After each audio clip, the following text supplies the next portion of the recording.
So let's go here to that one and do that. All right, we're going to launch on YouTube right now. Hold on.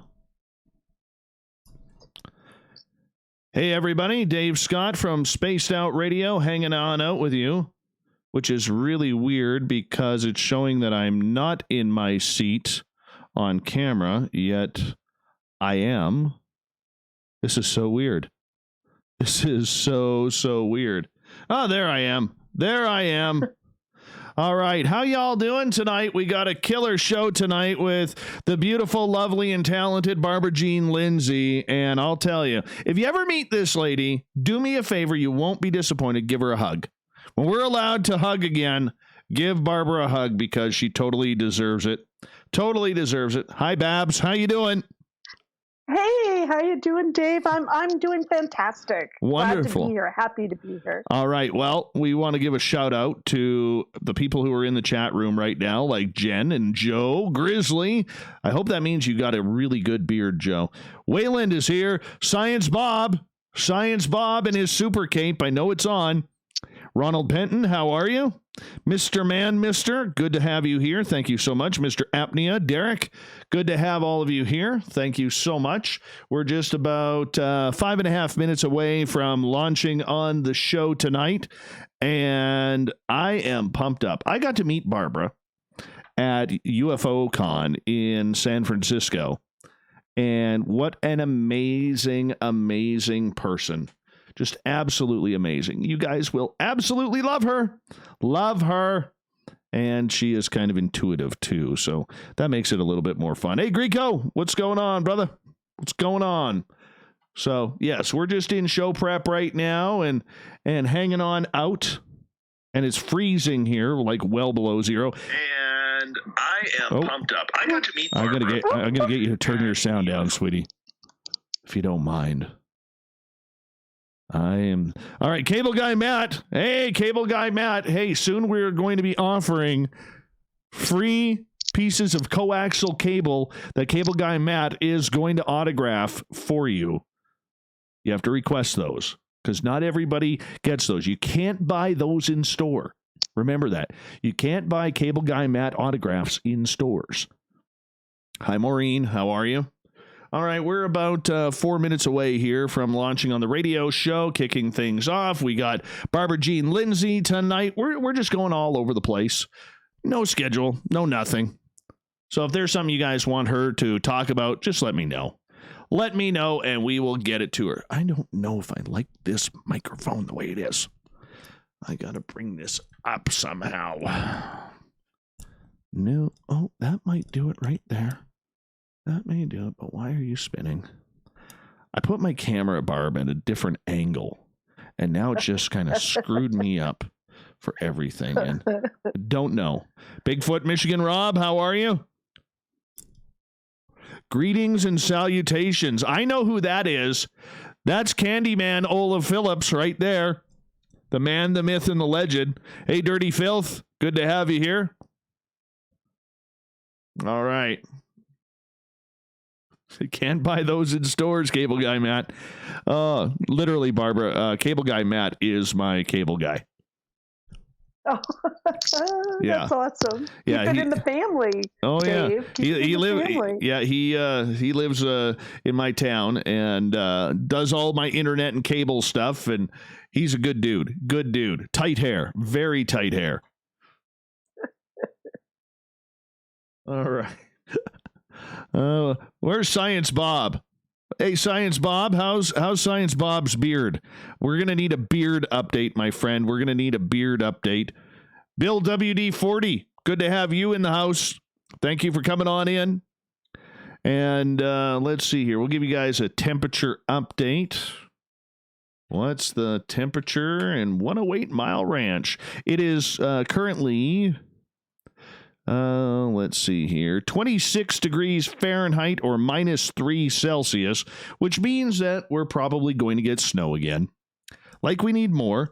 Hello, Corrance. Hey, Corey, I need Daryl Sims' email if you don't mind, if you didn't get my message, as well as Jim Ledwithy and Robert Stanley for next week, man. Hi, Nike. Or is it Nike? I don't know.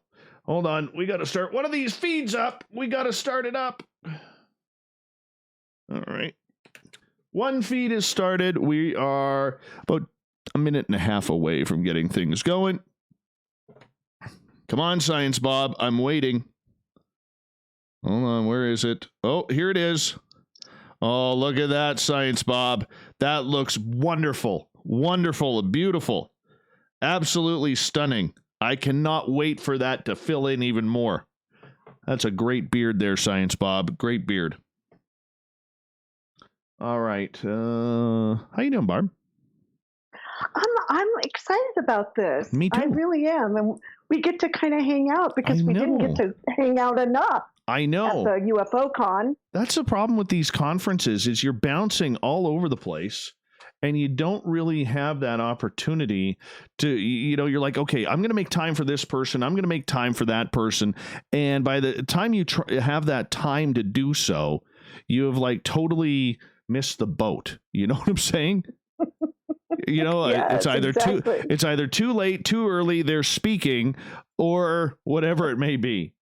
Or you just can't find them. It's amazing how quickly people disappear at a conference. Amazing. Don't forget, everybody, just one sec here before we get going, because music is on now. Don't forget, everybody, on YouTube, we have the Super Chat open, and a great way to support our show is giving us a thumbs up, sharing it with your friends, and visiting our store, the SOR Vault, on spacedoutradio.com. Barb, hold on. I'm going to make you sound real pretty here, so give me a minute. Hi, redheaded Lisa. Little Stevie Mickey, how are you? Here we go. From the snowy mountains of central British Columbia to you listening around the world, this, my friends, is Spaced Out Radio. I am your host, Dave Scott, sitting in the captain's chair of SOR headquarters, thanking each and every one of you for listening to tonight's show, including Revolution Radio. If you want to take a listen to our archives, we have them free for you at youtube.com/Spaced Out Radio. Just do old Davey the favor, hit that subscribe button. Our website is spacedoutradio.com. We got a plethora of features for you, including rocking out to Bumblefoot and reading up on Captain Shirk's SOR Newswire, plus much more. Tonight's show is brought to you by Chive Charities. Help make the world 10% happier by visiting Chive Charities today. You can find them on our website. Barbara Jean Lindsey is one of the most beautiful people I can honestly say I've ever met in this field. She is outgoing, passionate, a playful author who just has a zest for life. She has been a professional intuitive consultant, holistic life coach, and spiritual teacher for over 25 years since having her near-death experience back in 1989. She inspires and motivates many with her ongoing lectures, spiritual retreats, and tours to the world's most sacred places. Writing with such enthusiasm and heartfelt dynamism, Barbara Jean will inspire you with her great wisdom, profound love, and superior joy. And like I said, if you ever meet Barbara, make sure you go up to her and just say, "Can I have a hug?" She is one of the most huggable people you'll ever meet in your life, and I absolutely love her. Then at the bottom of hour number 3, I'm going to bring you the SOR Newswire, brought to you by Paranoia Magazine. Barbara Jean, I miss our hugs in San Francisco, my friend. How have you been doing? I've been doing really, really well. I've been hanging out and with my little dog, Mary Margaret, and just going into a kind of more of a quiet spot, but I've been playing a lot more music and kind of the old music that I like, some soul from the 70s and that sort of thing, and singing along and cooking and creating things, having ideas. I started my fourth book. So kind of getting more into a creative, quiet space. Good for you. Good for you. And you know what? It's finally about time the rest of the world gets a feeling about what it's like to be one of us introverts, and you know what sucks is I almost feel like I need to go out now. Since the rest of the world is locked inside, I almost feel like I got to go outside now and say, look at all you people stuck inside. This is my life you're living. Now I'm going to live yours, and I'm getting out in the public. I don't know. Are you having that feeling as well? Well, it's kind of like that because before I was such a night owl. I would get up at least, I would stay up till 2 to 4 in the morning and then sleep till 12, something like that, in order to get a real clear, clean psychic space because everybody's asleep. But that has changed. And I have been getting up earlier in the morning, like 8:30, 9 o'clock, and going to bed earlier. And that is a shift for me. That's something new. And it must be my hooking up with the collective of everybody. Being a psychic intuitive person that you are, and I got a reading from you in San Francisco, and I just want to know, how has things changed with everything going on right now and everything seemed to be in crisis situation? How has it changed on an intuitive level for you? You can feel it a little bit of static on the outside. So when I talk with people, I have do readings for people. They're static and they're not quite sure what to do with the unknown because we were kind of given a false idea in a way. A lot of them, they went to work, they did what they needed to do, they came home and they stayed busy and only had a little time for the things that they really love and care for. And so I've seen them, they don't know what to do with the time that they have.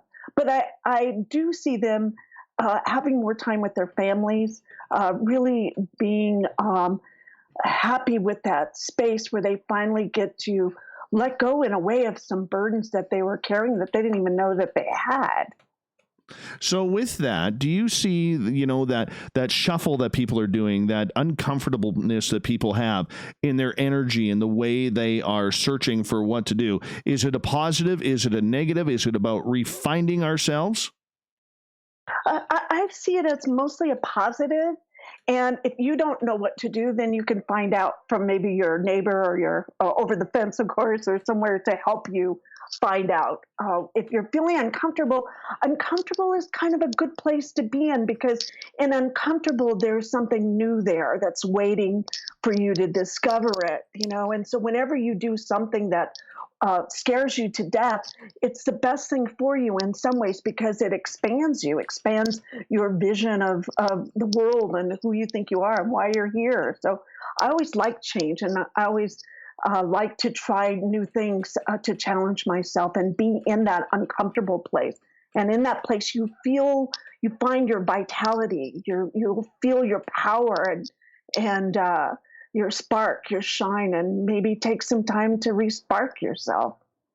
Well, it's something that a lot of people are going to have to learn. They're going to have to learn how to control their emotions and figure it out because we are creatures of habit. And, whether you are living a 9 to 5 type life or a family life or someone who goes out each and every night trying to figure out, which restaurant or pub am I going to tonight to watch the hockey game or the football game, baseball game, whatever it may be. I mean, when you break up routine and it sends people into a little bit of frenzy. Do you see people and the people you have talked to in your own inner circle or have reached out to you for intuitive readings or whatever it could be?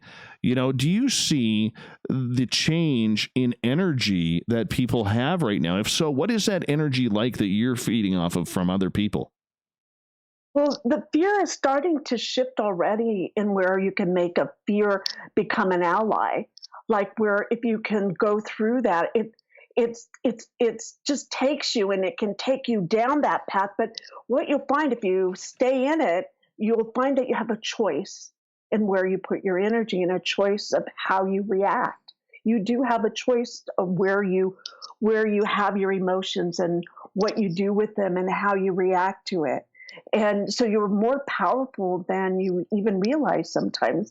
And if you do, that's good. And if you don't, that's good. You are right where you are, and that's the beginning. It's a new beginning of a relationship with yourself and with our world. Maybe an expanded view of our world and the cosmos because of it. Barbara, a lot of intuitive people, when things happen, They always see the doom and gloom. They always see the downtrodden, the fallen, the problems that Earth is going to have, the famine, the internet's going to be turned off, the sun is going to blow up. We have it and we hear it all the time from a lot of intuitive people.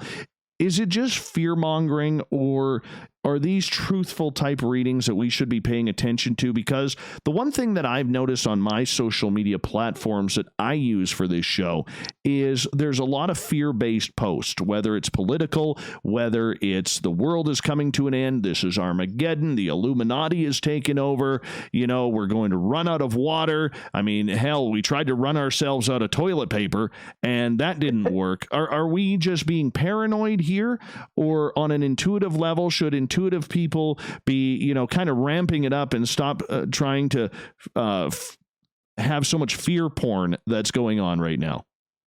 Yeah, I believe that the fear that I go to the opposite of fear. Now, being aware of everything, of course. You don't want to be out there and not be prepared. Of course, be prepared. Of course, be aware of what's going on there. But also, you can develop out of this fear. If you don't go there, you can develop trust. And I see that we're learning how to trust ourselves again in all of this fear, where before you were, again, taken, you didn't think about it. You just spent the day doing what you wanted to do, working or doing whatever it was to put food on the table or to take care of yourself and your family. But if you have those burdens lifted off of you, then you get to be more of an intuitive lifestyle. We've been kind of controlled, not kind of, but controlled in some ways and told what to do and when to do it and how to do it and where to put your money and how to spend your money and to look this way and not that way. And all this, we're hyped with it all day long, 24/7 since our first breath. And I just believe in this part here, we get to have more of an intuitive spark within ourselves. If we listen, if you just really take this time out and listen to yourself and stay with yourself and stay with yourself and stay with yourself. And we were talking about this earlier about the First Nations when you do a tobacco circle. Part of that is when you go into that tobacco circle and close that circle, you're forced to stay with yourself and stay with your thoughts. And if you can do that and stay with that, you have a breakthrough the fear, and then you sit into this trust level, which is a really powerful state of beingness. Very nice. Very nice. So how do you ground yourself during the tough times? And what advice could you give people out there who may be feeling a little jittery and, scraped up from everything that has transitioned in their lives? Well, I do some of the things that I love for sure, like music is something that keeps me happy. It keeps me up whenever I start that stinking thinking coming in, like, oh, you're all going to die. And then you just tell that to shut the crap up, open the front door and throw it out the door and slam the door and then rethink, okay, I'm still alive. I'm here I'm in a good place. I can have enough food. I have enough water right now. My basics are taken care of.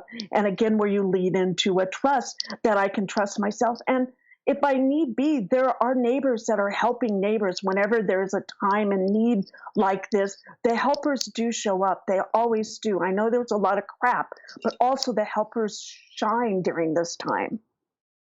Well, I can only hope.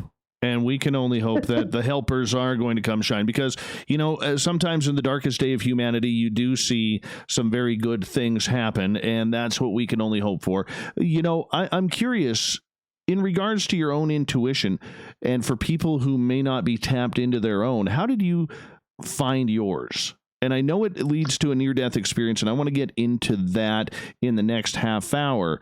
But when it comes to yours, after this incident, did it just pop in? Did it just come around? Well, I think part of it is I was born an asthmatic, so I had built a relationship with death. Okay, with the fear of dying. I was always dying. I didn't know if I would have my next breath or not. And I was in and out of hospitals a lot. And so when I would go in there, it might be my last day that I'm going to be able to tell my mom I love her or talk to my teacher or whatever. And that went up to to high school, actually. And so it was when I just took every day that I tried to make the best of it because the next breath could be gone. And I'm still kind of a little bit like that. And so I was always, instead of the word psychic, I was called a sensitive. And what my family called me was I was a little bit touched because I come from Southern roots. My dad from Mississippi, my mom from Arkansas. And so I was the one that was the sensitive. They'd say, you look at her and she'll just cry. And that's because I felt everything around me. I felt all the pain. I felt the suffering. I felt the fighting. I felt the lack of the people. I came from a real poor family, so I felt all of those things that they were feeling. But as a child, I couldn't really do a whole lot about it. But I was able to I would ask my mom when I was really sick to just take me outside and sit me on a blanket so that I could just be out in nature, out in the grass and the trees. And that seemed to help a lot. And I also read and educated myself as much as I could during those times. I missed about 3 months of school every year. So I kind of got used to not fitting in anyway, or building relationships because you don't know how long you wouldn't see them again. So, and we moved a lot as well. And so I learned how to fit nicely in my own skin and find peace with that. And that took a little time, but it started very young, kind of being, made for this in some ways, made for what I became after the near-death experience. Barbara Jean Lindsey is our guest tonight on Spaced Out Radio. Barbara Jean, you talk about, and we kind of joked about right off the top of the show about being an introvert and someone who makes their living staying at home, working at home, and you don't need to go out much. You pick up on too much energy when you go out. What's it like for you when you go out in public? Are you hit with a sledgehammer of energy? No, I'm good with it. I love people. So I love people, but I'm an introvert. How can that be? I don't know, but it's the way I'm made. And I like talking to people. I like having conversations. But what I find sometimes as I get kind of bored of the conversations, that's all. I like to talk about esoteric things. I like to talk about, all those sorts of different subjects. And so I'm just not so much with the mundane things of talking about it so much. But I used to I felt like I had some good recipes and I really wanted to share them with everybody. So it was like like on a podium trying to tell people, look, this could help, but I'm not like that anymore. After a while now, I can just kind of just show up and just love people the way they are, no matter where they're coming from in some ways. So I feel comfortable. I'm not still the best conversationalist, though. And I'm a lack of words sometimes, but I feel all the energy. I talk energy more than being able to hold a real conversation. What does that mean that you talk energy? Well, that I can feel the people when I look at them. You just scan them and you can see where they're hurting. And or you can see where they're stuck, or you can see what makes them happy, and so while they're standing there talking to you, you can really see their spirit. So we talk spirit to spirit, and that's one of the things that's happening where being isolated with yourself. When you go out, you're going to be more aware of people than you ever were before. Before you were in your own little cocoon doing your own thing with much more narrow blinders. But when you go back out of this, you're going to be aware of people more than you were before. They're going to be on your radar where before they weren't. I understand that. Now, when you were out, okay, and I'll give you an example. When I go to a mall, or when, the rare time I go to church or something along those lines, I am slammed with energy. Whereas, I go into a place and I just don't feel comfortable. I feel like everybody's spirit is watching me, and I feel like I'm almost being haunted in that place, and I cannot wait to get out. And I don't have a fear of going out into public places, whether it's a restaurant or the grocery store or the gas station or anything like that. But it always amazes me that there's always that extra little value that you get with going out and being around people that most, I don't think, pick up on. Do you get that way as well? Yeah, for me, I find my timing's off. I don't know if you ever feel that, but I feel like when I go to talk with someone that my timing's off. It's like I'm watching myself talk because I'm so with myself that because I'm alone a lot that I am watching myself talk, and then as a psychic, you kind of have a pretty good idea of what they're going to say first. So my timing is off when I make conversations, and it is true. Psychics are the worst joke tellers. We are just really bad like that. So if anything, I've noticed when I go out in the public, my timing's off. I feel like I'm in a different place, in some ways, a different vibration, a different energy, and I don't think that as that I'm better than or less than or anything. It just is what it is. Do you ever feel like when you get home from a real public place, like say you go to a concert or you go to a restaurant or something and you're just picking up on everything, when you get home, do you feel like, I need to shower. I need to shower because everybody's energy is all over me and it's making me feel filthy and dirty? Yeah, a shower is helpful, but I have a lot of tools that I use. I use grounding. I'm aware of my chakras when they're turned up. If I don't feel safe, my chakras start to blow up, so I can have the choice to put them down. If my auric field gets way out there when you're in a group, it's good to bring your auric field really close to your body, about 18 inches or 3 feet away. So you have some psychic tools that you can use for yourself, and putting up be like a little protection between me and the world. And grounding is a really good tool. Grounding myself, grounding my car, um, using those tools to kind of help myself. And when I first got the psychic abilities, I couldn't turn them off. So it took a lot of practice and focus, and now I can turn it on and off, no problem. So I can actually have conversations with people, and they don't have to know what I do at all. But they know I'm a little weird, probably. But weird is good, okay? So I don't, I feel like I probably don't fit in a lot of ways, but I'm okay with that now. Okay. So you said something very prevalent that a lot of people who start having any type of experience will say that they don't fit in anymore. They don't feel like they fit in society or fit in with their family or friends anymore. You've heard that story numerous times with people who you've talked to and counseled and everything along those lines. What advice do you give to people who don't fit in? Well, there's that part where I really wanted my family to love me. It was really important for them to get who I am and why I'm here. And it's very different than the rest of my family. I'm like the ugly duckling in the pond, right? And I'm the one that's ridiculed or shamed or poked at or made fun of. And I kind of got used to that after a while. And then I discovered that they only had energy if I gave them energy. And so if I worked on having a relationship with myself so that I know who I am. So if I can stand in my power and be who I am, and if they start to say, get a real job, that's one that they still tell me, get a real job. And I'll just go, that's a good idea. But I love what I do. Do you love what you do? I absolutely love what I do.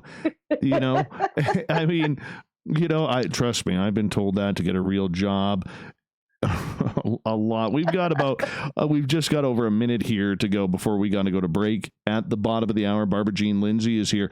Intuitively speaking, with everything that's been going on in the world, how busy have you been? How has your job changed in helping people? It was super busy, and then absolutely nothing, just nothing at all. And then it's starting to pick back up again. So people are starting to say, hey, they have a little extra time. So maybe they wanted a psychic reading and hadn't had time to get one, or have some ideas of where they want to go. And so sometimes getting a reading, my job isn't to tell you what to do. My job is to show you the doors of the opportunities that are available for you. So with that, does the message change? Because everybody's looking for hope and everything like that. And you can only give them what what comes to you. Right, exactly. And each person, it's different of what they need to hear. If they all each ask me the same question, where do I go from where I am now? Each person that comes to me, there's a different, unique answer, because each of us are so beautifully unique, but then we have a collective where we are all going together as one. All right, I'm going to get you to hold on right there. Barbara Jean Lindsey is our guest tonight on Spaced Out Radio. We're just kind of running with it tonight. Unscripted. Your questions, my questions, her answers. This is kind of what we do on Spaced Out Radio when we got such an awesome person on the line with us tonight. Stay tuned. More Spaced Out Radio right after this. That was a quick half hour, Barbara Jean. That was, huh? I like hanging out with you. It's fun. Well, that's good. That's good. I'm just catching up on some of the YouTube comments. The gnome did not move, Corey. The gnome beside me did not move. I'm watching that. I'm watching him. And I am not going to insult him because I am one with the gnomes. I am one with the gnomes. Science Bob, you bum, get a job. Get a cape. Get a cape, Science Bob. Get a cape. All right. Shout out listening to us for the first time out wild, participating in the chat room. Awakening Asleep Sheep. Thank you so much for joining us and your kind words in the chat room. All right. Thank you, Maureen, for coming on in. Sean Elam, welcome to Spaced Out Radio. Nixa, good to have you back. Oob to Joe's Maine. Ross, how are you? Thank you for coming in. Who else we got? Chris Mo, good to have you back, man. Thank you so much. And Greco still hasn't made us a Greek salad for this show yet. That's kind of disappointing. We're going to have to go on Google and give you a lower rating for that since our Greek salad hasn't showed up yet. But nonetheless, we still like you. Thank you for coming on in. Greco owns a Greek restaurant in Ontario. Ooh. Yeah. I spend a lot of time in Greece. Yeah. I just love Greek food. Oh, yeah. I do too. Good old chicken souvlaki. Oh, yeah. Yeah. Oh, moussaka. Yeah. That too. Grape leaf rolls. All right. There's little Stevie Mickey D.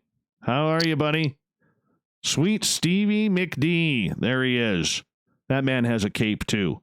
That man has a cape as well. Him and Science Bob, they put their capes on together. They are our resident scientific caped crusaders. They're funny. Good people. They were both down in San Francisco. Oh, they were? Yeah. Cool. Science Bob and Sweet Stevie Mickey D. Oh, yeah. I'm going to have to cut that down to Sweet Stevie. It's just too long. Sweet Stevie and Science Bob.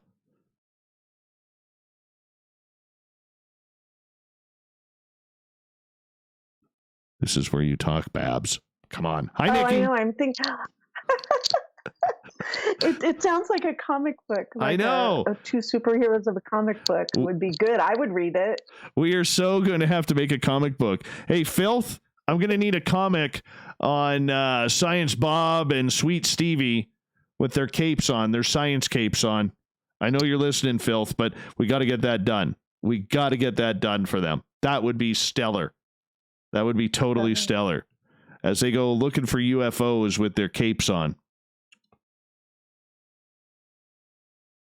Yeah, I used to collect Dark Dominion. If there's any real collectors out there, I'm sure there are. With my son, and the superhero could see everyone's energy around them and the beings attached to them. Ooh. Yeah, it's pretty cool. Oh, nothing freaky about that. Nothing freaky about that. Oh, my goodness. Oh, my goodness. Let's see here. What do we got? I'm just making sure I'm up to date on all my messages here.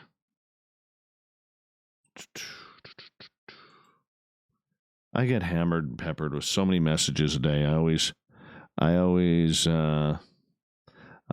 forget if I'm missing any or not. I almost get like anxiety over that.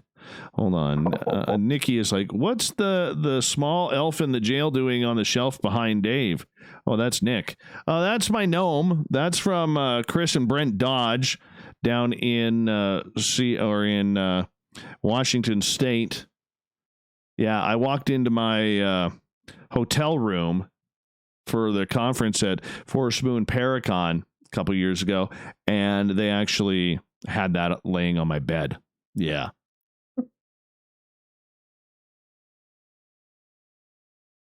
That's cool. Yeah, that one was kind of cool. Steve and Bob are the UAPTN Cape Crusaders. Absolutely, you are, Science Bob. Absolutely. All right. What else do we got here? Corrins does send me that. Dave used to broadcast from Cuba. No, that's PM Unicorn who did that. His dad runs the country. Let's see here.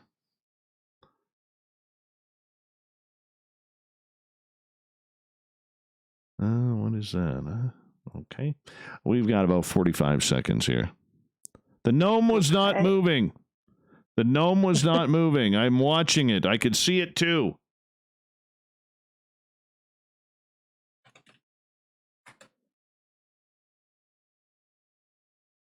All right. 30 seconds. So you created a new comic today. That feels good. Yeah, well, we have a local an artist who listens in, Filth, and he creates these little weekly comics for us, and he's just fantastic. Makes me laugh every time. Every time. So, yeah. 1 second here. Make sure we're good. And there we go. All right. One more commercial. Sorry. Okay. Sorry. So sorry. That's okay. All That's right. okay. Hey, Kevin, I got your new Facebook banner. I appreciate that. You sicko. You're a sicko, Kevin. It made me laugh when I saw it, my friend. Hi, Audra. How are you? All right, here we go. Second half hour coming up For the right filmmakers now. on their films Amazon page. All right, everybody on YouTube, thank you so much to Fapster for chiming on in on the super chat. It is open. Don't forget you could support us by going to our website, spacedoutradio.com, and going to the SOR vault, grabbing yourself some swag there. Here we go. Welcome back to the second half hour of Spaced Out Radio tonight. I am your host, Dave Scott, sitting in the captain's chair of SOR headquarters. Great to have each and every one of you with us. Want to remind all of you that if you are wondering, hey, where do you store your archives? Well, we got them for free for you at youtube.com/Spaced Out Radio. Do old Davey the favor, hit that subscribe buttons. There's like over 800 shows in there for you to choose from. So make sure you check them on out. Anyways, our website, spacedoutradio.com, it has a plethora of features for you. Yeah, including rocking out to Bumblefoot and reading up on Captain Shirk's SOR News.wire, which is updated daily. We are talking intuition, divinity, NDEs, paranormal. We got it all with Barbara Jean Lindsey tonight. We're glad to have this beautiful lady here. And like I said earlier, if you ever come face-to-face with her when we're allowed to be face-to-face with each other again, make sure you ask for a hug. She gives good hugs. How you doing, Barb? Hey, I'm hanging in there. I'm doing good. I'm really happy to be here with you. Excellent. Again, yay. Yay. Back in 1989, you had a near-death experience that really changed your path, your focus. I would love it if you could tell us what happened. Okay, sure. My pleasure. I was a single mom with 3 kids and living in Sacramento, California. When I woke up that morning and there was like these white webs around me, and I didn't have time for that, so I laid back down hoping it would go away. And I woke back up again, got back up again, and it was still there. And so it just kind of followed me around right outside, like a real light cocoon around my body. But my kids couldn't see it. No one else could see it, but I could see it and feel it. And so I called a friend of mine who was a psychic. I was owned a fine art gallery at the time, and I was an interior designer at the time and doing really well. I loved what I was doing, but I was also studying to find out about what it was like to do psychic readings, because I felt that there had to be more to life than where I was. And I had everything. I had the cars, the house, the everything that I wanted. And I was searching that there had to be something more. And I was attending psychic classes at the time. And so my friend came over and we went to the local psychic school because I thought whatever was happening to me, they could help me in just a moment, because I didn't have time for this. All right. And I only had time like from 5 to 5:15. So we went to the school, and the director there looked at me one look and he kicked me out of the school and said my energy was so erratic that I couldn't stay there, and something like that. And so it put me into a lot of fear. And so I'm walking down the steps of the school with my friend, and I didn't know what I was going to do because I felt like my timing was out of sync. And so that night I went to a women's healing center, a healing like a where they do a lot of hands-on healing and prayer work for you. And I thought, well, maybe that would be able to help me. And as I'm walking into the parking lot, I'm starting to have trouble breathing, and a lady comes up to me that I don't really remember her name and until later, and she says to me, uh, "I was told to bring you an inhaler, and I know it's supposed to go to you." So I took a couple of puffs off the inhaler. As I told you earlier, I'm an asthmatic, and usually that helps, and I know how to control the asthma pretty well. But that wasn't working, so she helped me walk into the building, and when we walked into the building, the pain was so excruciating that I just was like 1,000 knives into my chest, and I pass out. I go out, and when I go out, they sit me up in a chair, and I full body channel a male being and scare the heck out of the 35 to 50 women are there. And what he says in this male voice coming through my body and very loud, saying that he was there to kill me because I had information that couldn't be given at that time. And then he collapsed both my lungs. Now, what's interesting is that later, I don't remember any of this part that happened, but there was a line of psychics that their job was to read the energy and see what they see. And what they saw was that a being called Thor came, and I hadn't read comic books before then, though. And this is in '89 when all the Marvel comics and all that aren't that popular at all. And so Thor comes and beats the crap out of this Egyptian being and saves my life. And that's the honest to God truth of what happened. Now, when my body was being fought for by Thor, I had a moment where I could reach back into the body and kind of plug into the back of my eyes and view all the women there, and they were in such terror, and the pain was so excruciating that I couldn't stay. And so then I popped out of the body. So where I went to this beautiful liquid dark undulating waters of love, all of this love. Now, while I was there, my body was transported then to ICU and defibrillators, and they were called my family and said I wouldn't make it through the night. Was given last rites, and they said I would they didn't know how I was going to come back or how much of me would come back. So I lay in a coma for 2.5 days. So while I was there, my body was taken care of and being prayed for and all of that. And then I, as a spirit, totally left the body, totally went into no pain, no suffering, and only into this love liquid water part. And as I'm laying in this water, it's the most love I've ever felt in my whole entire life at that time. And I felt more alive there than I ever felt in my life down on earth. And so I'm in this liquid pool, and I'm of this love. And it just blew my mind how much love that I was a speck of or a part of. And I just kind of expanded with that. And as I'm laying in all this love, I looked down and I saw that I didn't have a body. Well, and I thought, how can I exist without a body?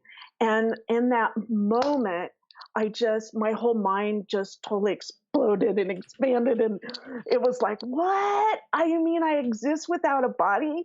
How is that possible? And in that second, then I was up on a spaceship.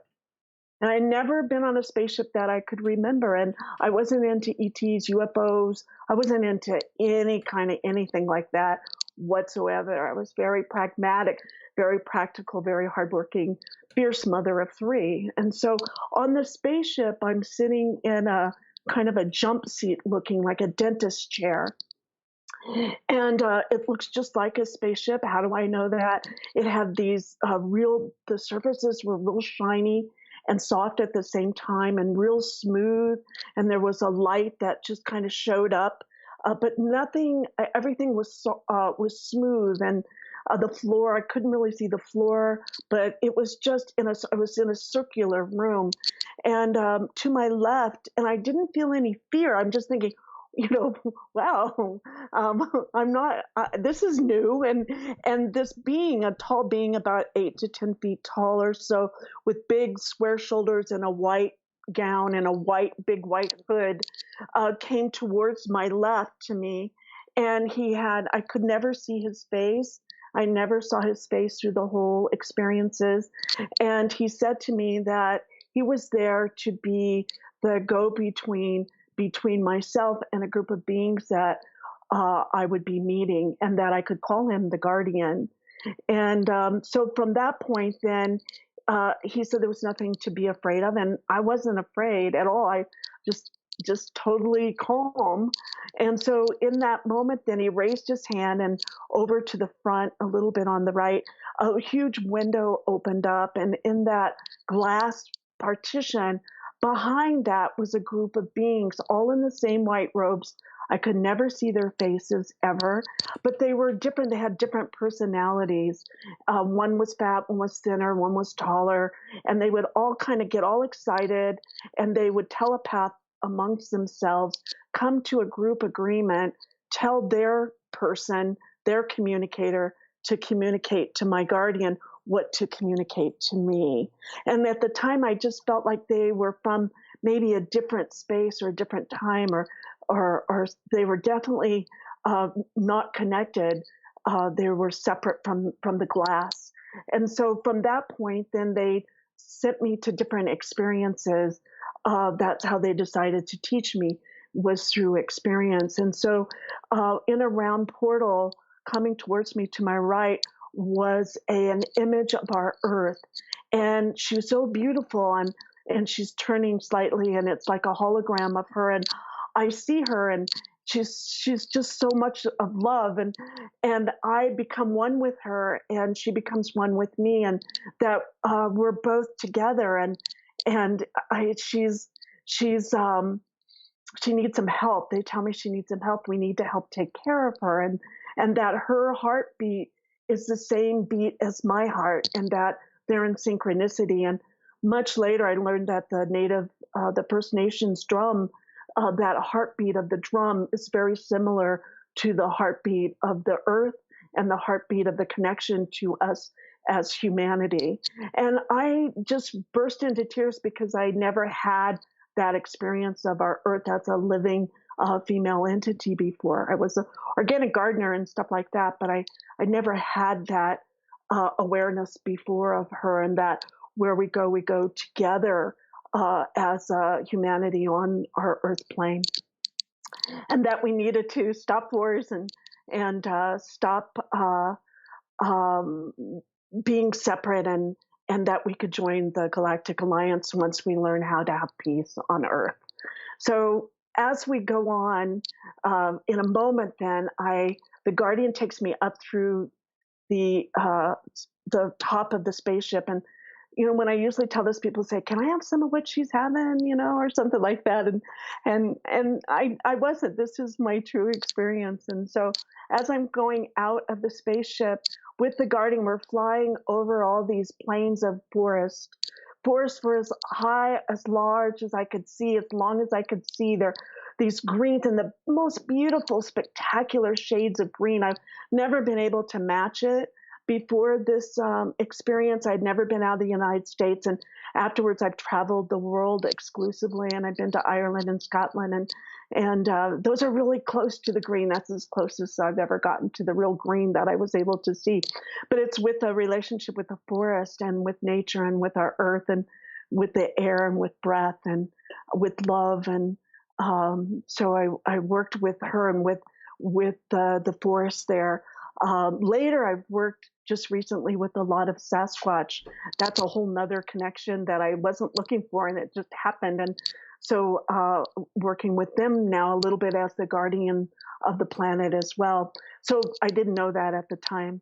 So as that point, then we went to the next point where the guardian just looks at me and without a face, and I go up these staircase like a Greek temple, a round Greek temple floating in the cosmos, surrounded by stars. And in that we go up, there's a group of the same, they felt like men, all in the big white robes and the square shoulders, and exactly like the guardian and like the council. The other group is called the council, but they're called the watchers. And I went and held their hands, and they were doing kind of a guttural, low kind of a tone. And in the middle was a column, and then the column was this mist, and in the mist was a hologram of our earth. And what they told me is that their work is to watch her and to protect her, and they've been doing it forever, and they'll continue to always do that, and that they're there. And for me, that gave me a sense of peace, that there are actual beings that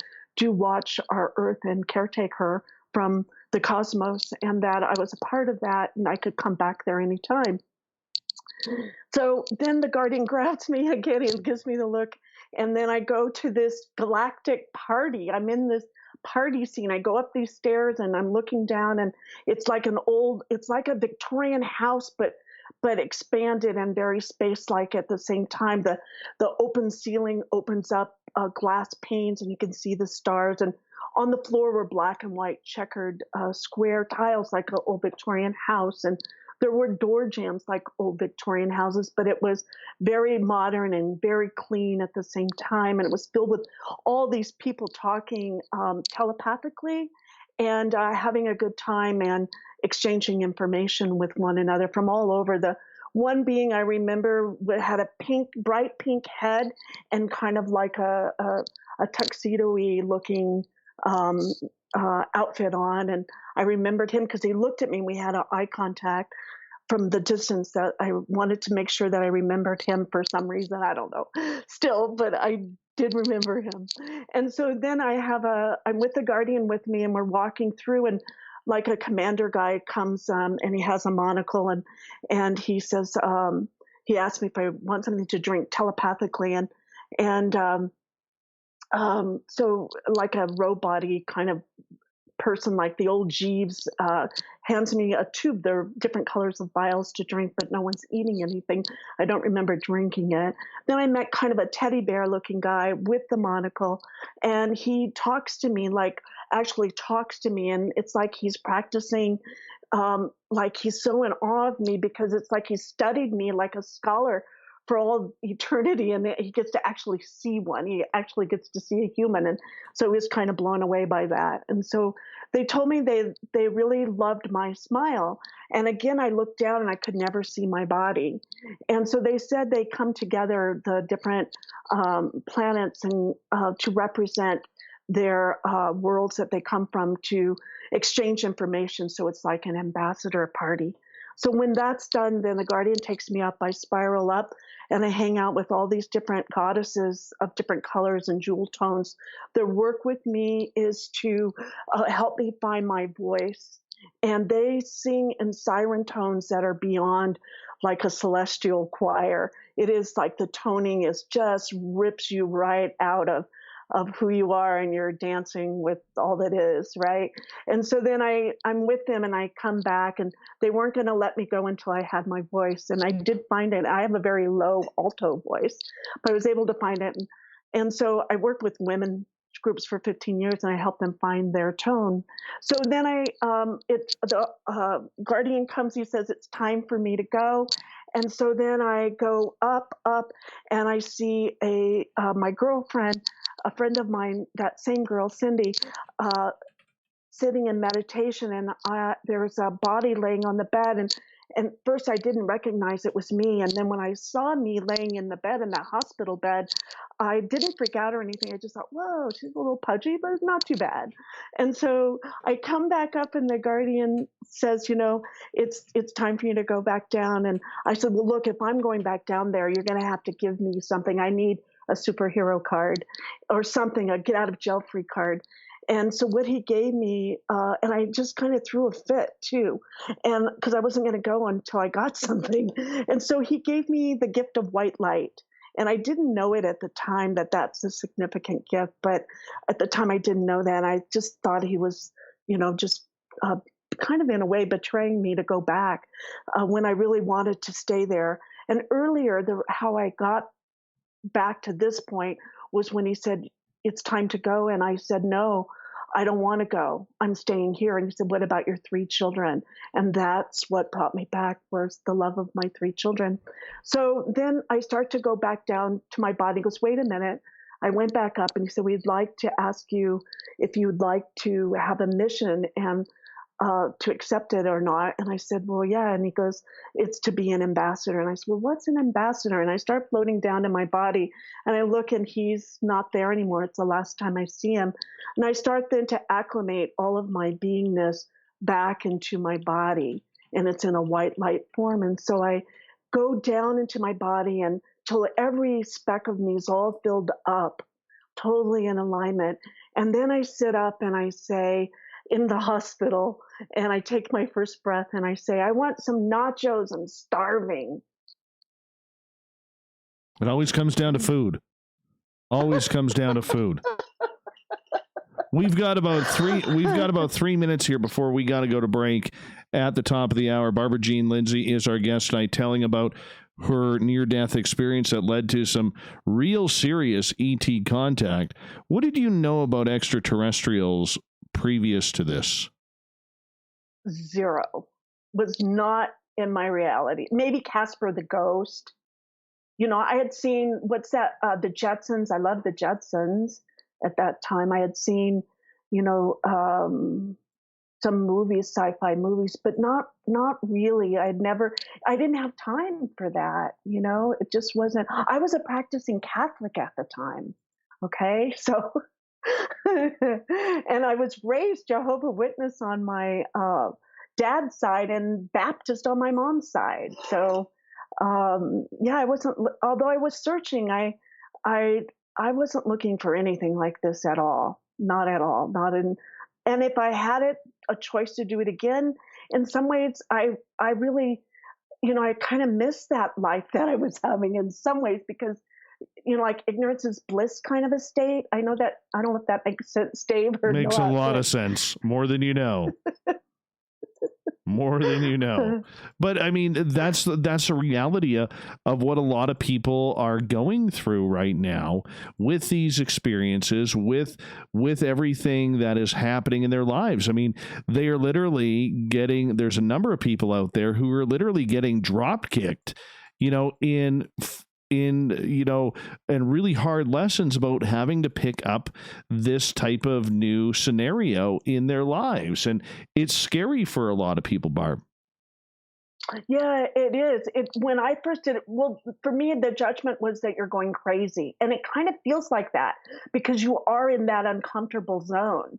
But then you find solace where you find by telling your story, and it's your truth. If you stay with your truth, you'll get through it. Just find that truth and stay with it and don't waver from it. So when you were dealing with these extraterrestrials, did you get to see them? If so, what did they look like?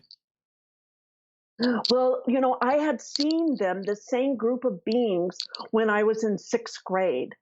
And I write about that in my book. And it's when I was in 6th grade, I was asked to go and 12 years old and stand in front of my whole school up on the stage and back of a podium and tell a story.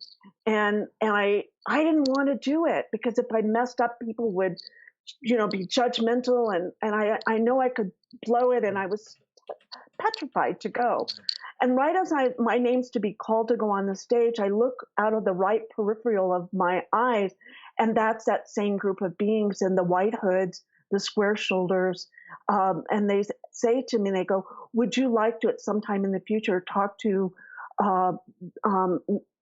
people and give them hope and inspiration? And I said, yeah, I would do that. And they said, well, you won't get paid for it. And I said, well, no, I'd have to get paid for it because my family's really poor. And they said, no, you're not going to get paid for it, and you'll be okay. And so I said, okay. And they left. And then I went up on the stage. I won that speech contest. And then I went and won state speech contest and, all of that. And so I'm kind of a reluctant healer or teacher in a way still. I kind of fight myself in a way. Barb, I'm going to get you to hold on right there because we're going to go to break here at the top of the hour. Barbara Jean Lindsey talking all things divine tonight on Spaced Out Radio. We'll be back with more right after this in hour 2. Hey, Barb, are you playing with something while you're speaking in your hands? I have my bracelet on. Okay. Should I take that off? Yeah, if you don't mind. That's kind of rattling on the desk or near the microphone or whatever. Okay. Okay. I'm going to put the commercials on. I'm going to quickly run my dogs outside, and I'll be right back, okay? You can become an SOR space traveler. The Space Travelers Club is a place where you can interact with other listeners, either live during the show or on our great forum. We want your stories, pictures, comments, and ideas. You'll get live video streams, exclusive content, and be a part of our newsletter. Stay in touch with everything SOR. The Space Travelers Club is just $5 a month at spacedoutradio.com.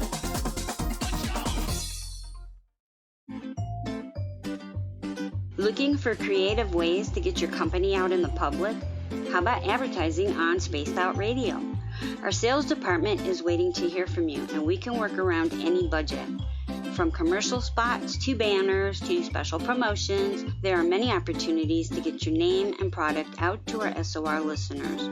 For a price guide and more information, please contact us at sales@spacedoutradio.com. We all know on Spaced Out Radio we love a good beard and mustache, so why not take care of your facial hair with Mighty Moose Beard Oil? Made in Canada, we're taking care of beards and stashes around the world. We use 100% natural ingredients with our oils and balms to make your whiskers feel silky smooth. Use promo code SOR2019 at mightymoosebeard.com today.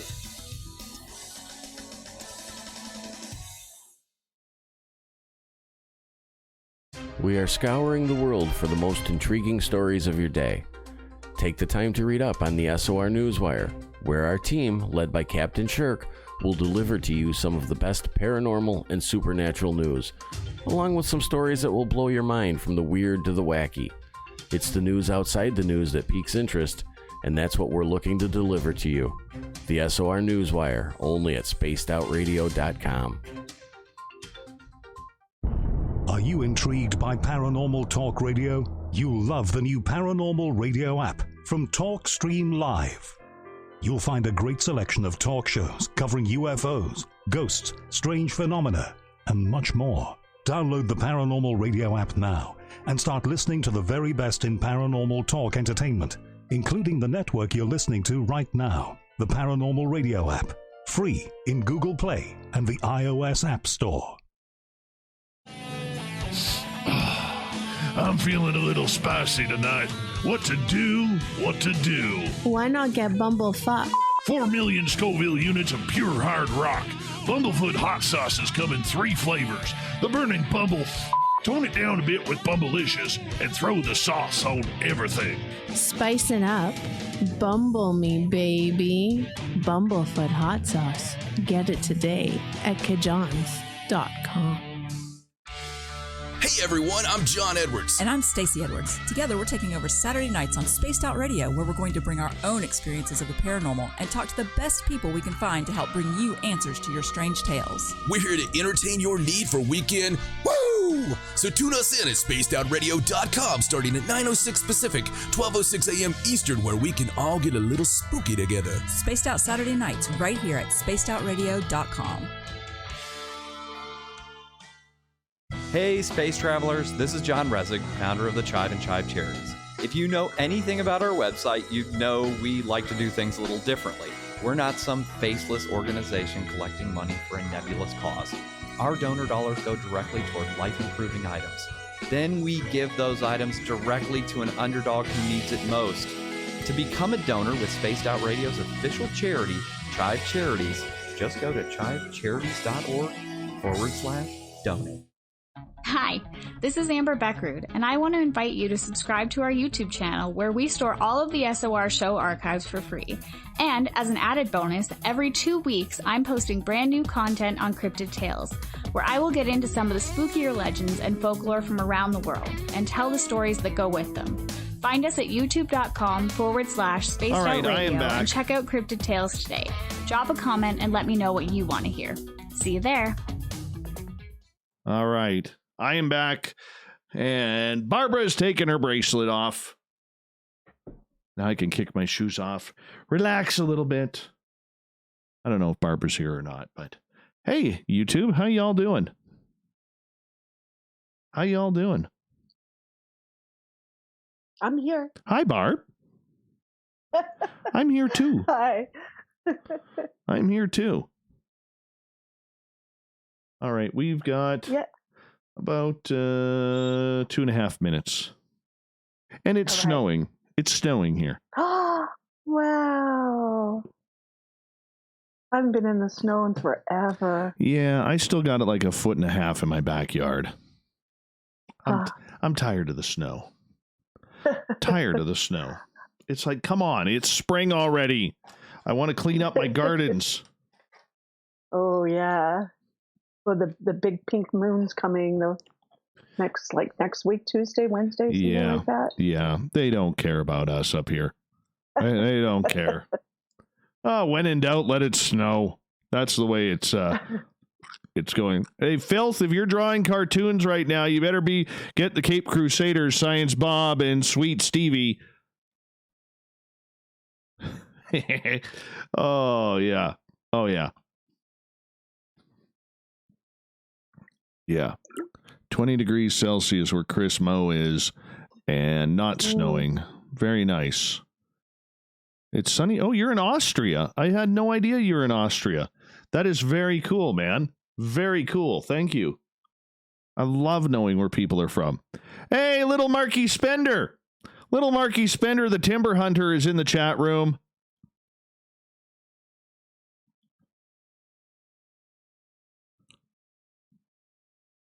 There we go. Cable Guy Matt, enjoying the snow. See if I could convince either Cable Guy Matt or Little Marky Spender to bring an ice cap over. Social distancing, we have a window right in the studio here. Just knock on the window like Carl did. Well, he didn't knock on the window, but just show up like Carl did. All right. I believe we are down to our final commercial here. Yes, we're into our final commercial here.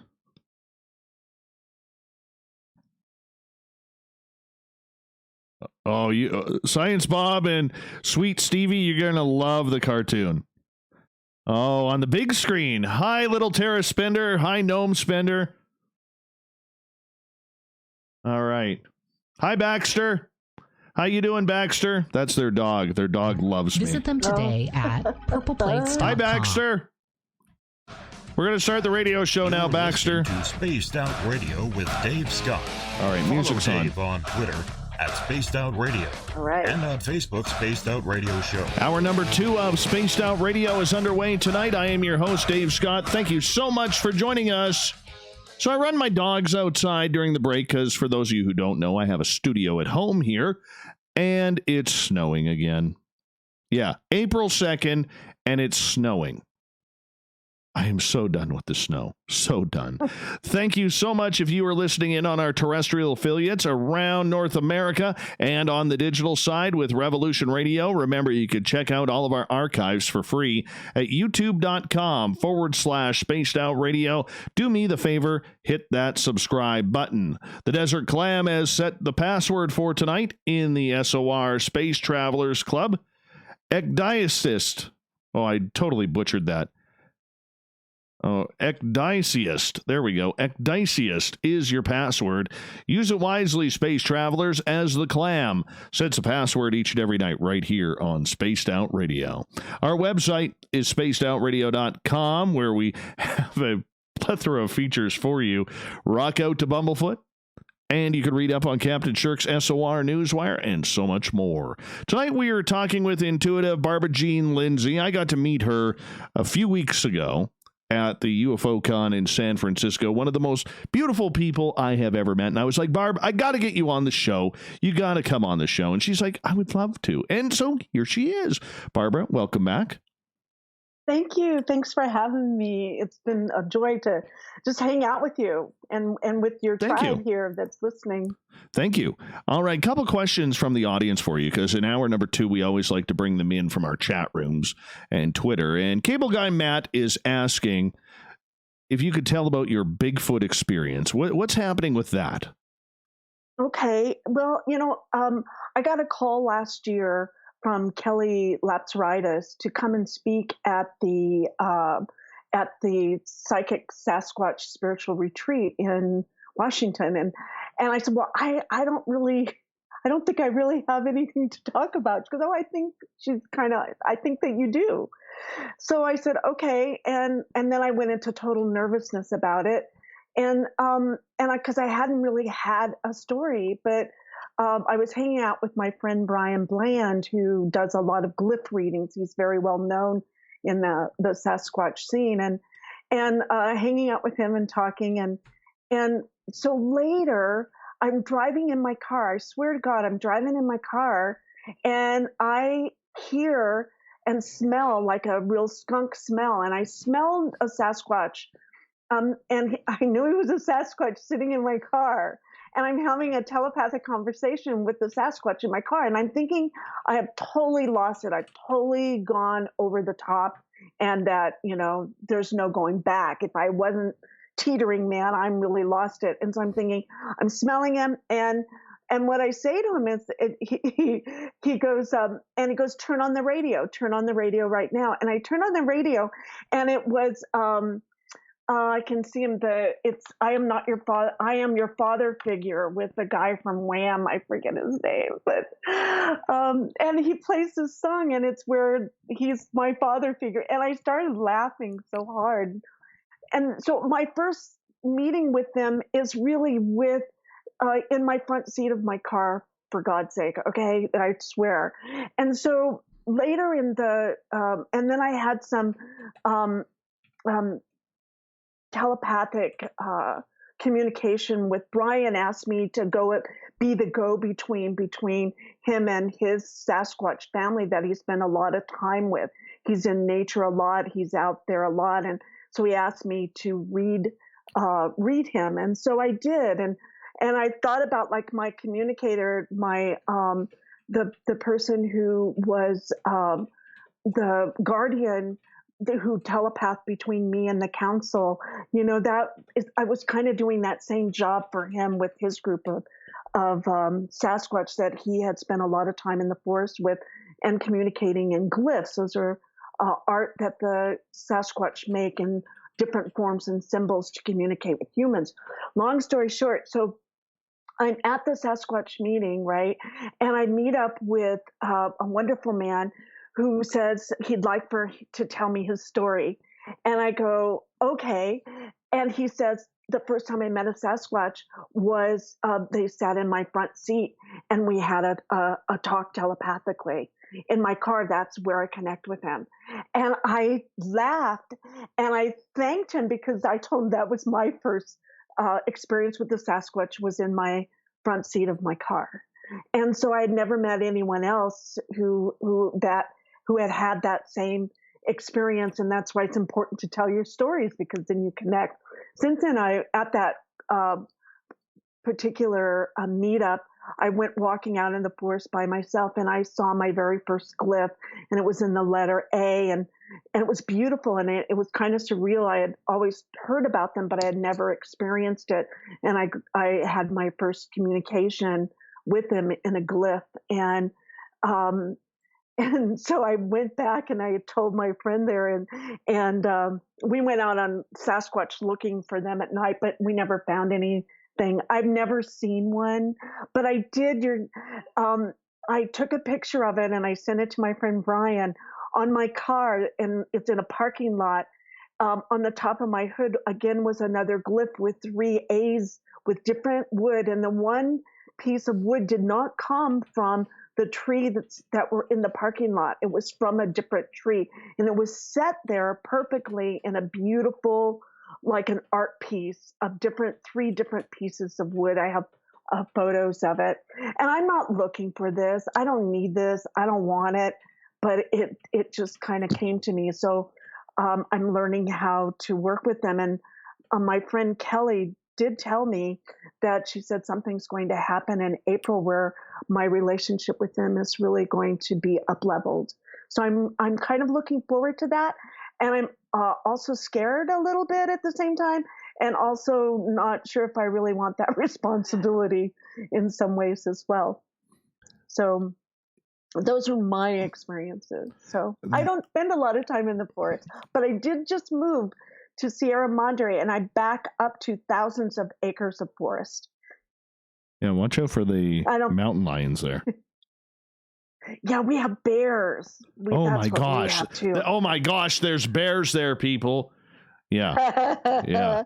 They go up and down the neighborhood. All the people are aware of them. And so in fact, I was walking with a friend, walking back home about midnight at night with my little dog, Mary Margaret. And this guy walks up to us on the right, and he doesn't see me, and he sees her, and he screams like a he just screams. I go, "Are you okay?" And he goes, "I thought your dog was a bear, and a baby bear. And if that's a baby bear, then the mother bear is really close." So, but it was just Mary Margaret pretending to be a bear, I guess. So. Oh yes, yes. Yeah, around here we have bears frequenting. They don't come in my yard because the ghost in my yard keeps them out. The ghost in my yard, his name is Rick. We have a deal. Oh, that's cool. That's cool. Yeah, previous to me meeting the ghost in my yard, my garbage can kept on getting knocked over. And then I met the ghost in my yard, and he's like, "Dude, I want to stick around. I want to stay." And I'm like, "Cool." I said, "I got one favor." I said, "I don't want any bears or cougars in my yard." And he says, "You know where you live, right?" I'm like, "Yeah," because I live in the middle of nowhere. And I'm like, Yes, I do." And I said, "But I also have a little guy who I don't want to be bear food or cougar food." And since that day, we've seen bears around. In the green belt behind us. Last year, we watched a bear walk right down our street. And my garbage cans are right there. The bear can go get it. And my garbage cans have never been turned over since. I love it. Yeah. I love it. Yeah, have a conversation with them for sure. Oh, yeah. Yeah, have a conversation with your ghost in your yard. If you're in bear territory, because you will never have your garbage cans turned over again. That is my advice, my sage spiritual advice to anybody out there who's got bears and ghosts at the same time. Why not? It's worth a try, and you're never having to clean up garbage again. It is blissful. Blissful, I tell you. Blissful. All right. Let's see here. Outside of your contact, which is a little bit of a different contact with Bigfoot, what did you know about Bigfoot previously to this? Because, even for the most experienced Bigfoot people out there, I mean, that story sounds very, very far-fetched. I mean that with all due respect. I gotcha. I totally get you.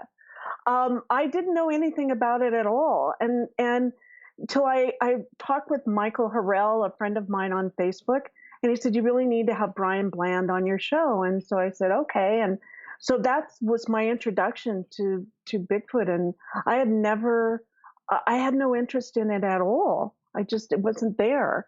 And somehow I've been brought into it. And I had some of the top people on my show that really know their stuff about like the 1947 Patterson film of the Bigfoot and how that's been authenticated and it has been proven. And so there's a lot of, people spend their lives on this and dedicated to it. And I'm not that. I just tell my story because it's the truth, and that's all I can do. And it, at the degree it's at, and I'm not fabricating because I don't need to. You know what I mean? It's like I didn't ask for this; it just happened. And I'm not crazy. I've raised three wonderful children. I have 3 grandchildren. I'm very skeptical at heart, and although I am a psychic, after my near-death experience, my psychic abilities turned on 100%, and I had to learn how to deal with that and to eventually learn how to turn it on and off. Now I can turn it on and off like a water faucet. So, but it takes time and it takes practice. So, yeah, the Sasquatch thing's wild. There's, but it's there from where I sit with all of my friends who are experts, and I absolutely am not at all. Things are heightening up, that the bells are getting thinner with their contacts with them. And after the Sasquatch spiritual retreat in September, there's also one in Canada up by you. Dave, you'll have to come. And that's with my friend Brian Blander. Have him on your show because he's the one that knows, and Sunbow knows, Kelly Lapsaritis, her husband. They're really the ones in the know on the whole Sasquatch scene. I just had Kawani on about a week and a half ago. Oh, yeah. See, that's who you want to talk to about Sasquatch. Absolutely. I'm just an experiencer. I can just tell my story. But, yeah, he's the one. If you want to get in touch with the Sasquatch, he's your man because he's turned a lot of people onto their own contact with Sasquatch. Filth wants to know if you have had any contact with any other cryptids like Dogman. I have not, but I have a friend who really had a huge awakening with Dogman right outside of her house, right outside the forest. I have not. The closest I've gotten to that is when I was in the Karnak temple in Egypt, and where the Sekhmet being walked out of her statue. And Sekhmet is a lion-headed goddess, female goddess. And I had a whole experience with her, so much so that I wrote a book about it because I gathered about 20 other people who also had experiences with her. Well, you can't hold out on that. That is way too woo for us to be saying, oh yeah, let's just skip right on by that. No, we need that story. What happened there? Okay, so I was at Karnak and my first time in Egypt, and we went to her temple. I didn't know, again, I'm just minding my own business, Dave, okay? I'm just, I look forward to going in her temple because it's cool in there and it was really hot. So I walk in and she has this beautiful temple. She's standing towards the back of a very small room, actually. And she's, the light's going just right down off of her crown, and it shows her lioness head. And she has the sun disk, and in her left hand is an ankh, and in her right hand is a lotus staff. And she's made out of this beautiful, beautiful stone, and she's kind of glistening there. And I kind of stand back from her, and I just said, oh, she's really beautiful, and okay. And I have like 10 minutes with her, 7 to 10 minutes is all I have with her. And I think, she's really beautiful. I don't know anything about you, so I'm going to have to learn about it, right? And when that happened, when I had that conversation with myself, in a moment, she walks out of, takes a step out of her statue. Now, I learned later that her statue has never been moved, ever, for thousands and thousands of years.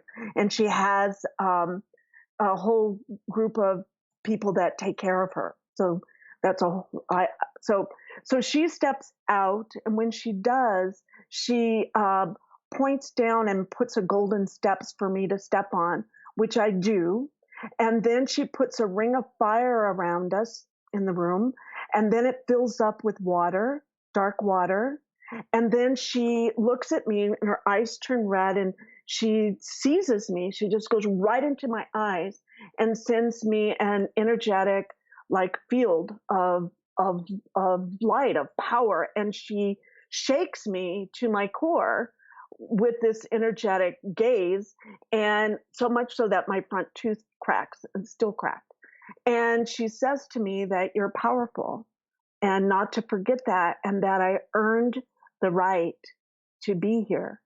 And she stayed with me until I got it. And she kind of said, do you get that? And I said, yes, and I think I'm pretty courageous, but it was pretty frightening at the same time. And I was in awe of her. And so once I got it, then she kind of let go of her, or she did let go of her gaze. It went back up in her eyes. And then the water came back in, and then the fire came back into her statue. And then I stepped off the steps, and the steps went back up.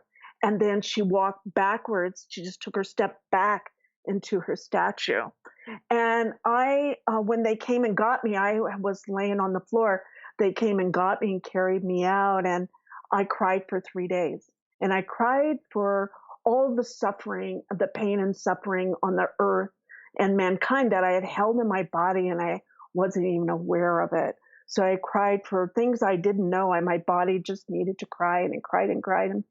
And so later, much, much later, I wrote a book about it, and that's a whole story. But I wanted to find out if there were other people who have had experiences with Sekhmet, and they had.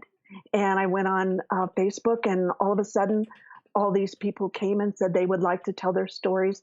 So I have a book called Seized by Sekhmet, the Egyptian Goddess Revolution, and where she's available to you if you want to talk and hang out with her, just like your ghost.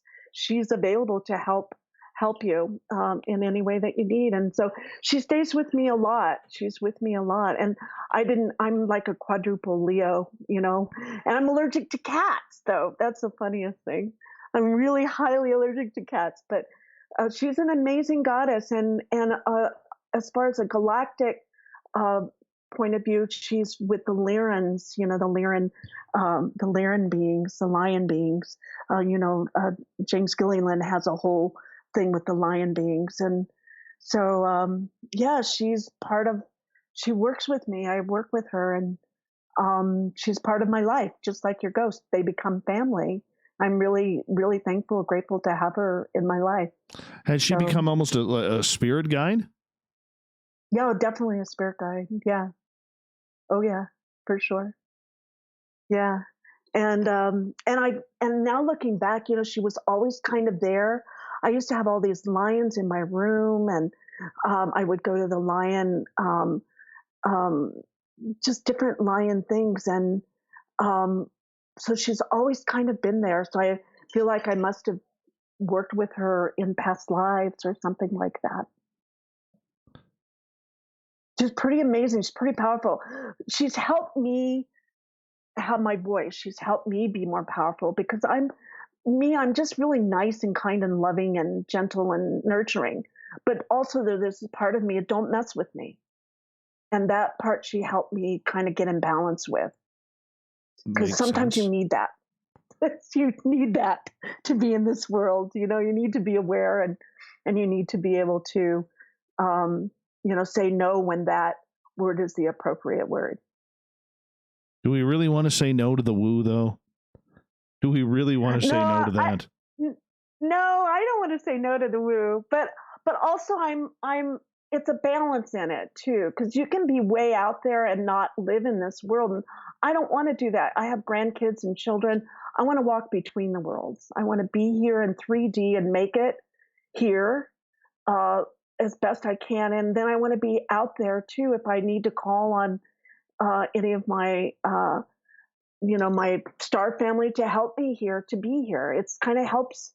We need all the help we can get here, just like I said in my near-death experience, and we do. And if you find your guides, they really are here to help you. And I mean, it's all happening on the inside. If you close your eyes, there's less than 1% of what we see is our reality. So it's all really happening on the inside. And we get that chance to do that now, to go on that inside and listen to yourself and love yourself. I know that sounds really woo-woo esoteric, but we come from love, we are love, we return to love, and we never die. That's what I learned in my near-death experience. That's what works for me, and everyone's going to find what works for them, right? And for their families, and hopefully we can all work together and really let our earth have some rejuvenation for her as well. We've got about 30 seconds left before we got to go to break at the bottom of the hour. Barbara Jean Lindsey is our guest tonight on Spaced Out Radio. You know, with that experience that you had with the Egyptian goddess, you know, has it opened the doors to many others? We've got about 15 seconds. Not so much, mainly just her.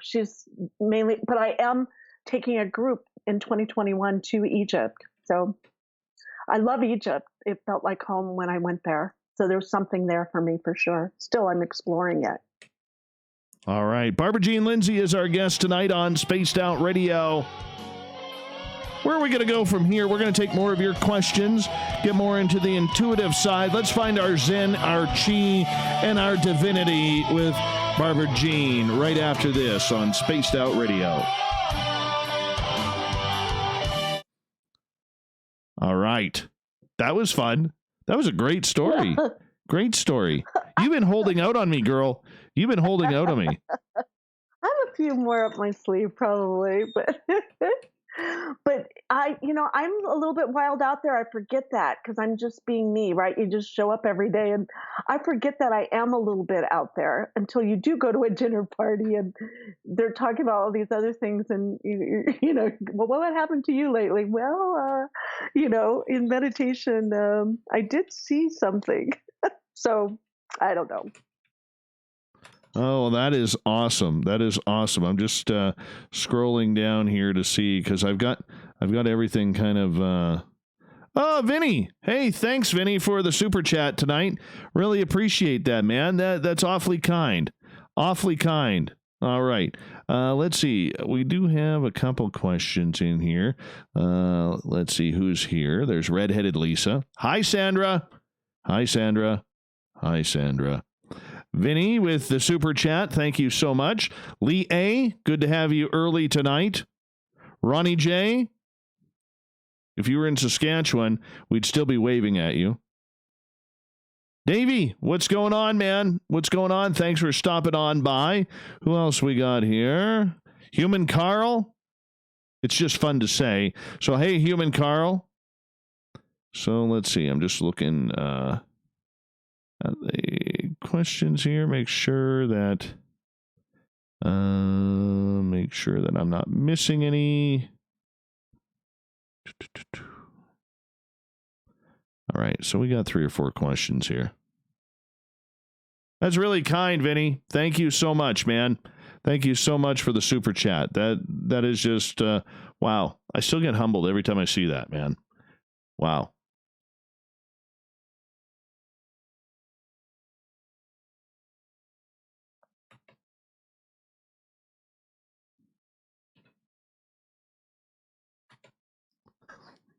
Oh, little Marky Spender. Little Marky Spender. All right, I'm going to embarrass you here, Mark.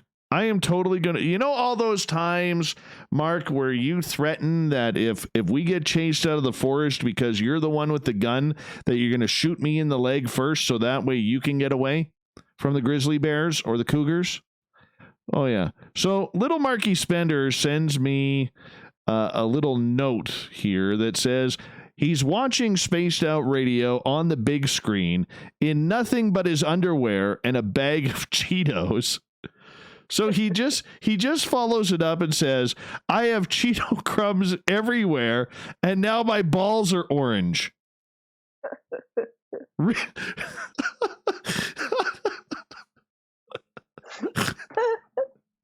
Well, that's relaxed lifestyle. The worst part about it is he's sitting on a camouflage recliner right now, so the orange crumbs are going to be showing up like fluorescent colors. Oh my gosh. Little Marky Spender, you better keep Baxter away because your dog eats anything. Oh yeah, I went there. Holy cow, Little Marky Spender. That is Timber. What the hell is his name here in YouTube? Timber something. Oh, where is he? Oh, I can't find him. He's hiding now. Oh my goodness. You are a sicko, Mark. You are a sicko, and I love you for it. You know? Now get dressed and go get us an ice cap. Come on. Timber Hunter or whatever the hell it is. Yeah. We got 2 minutes.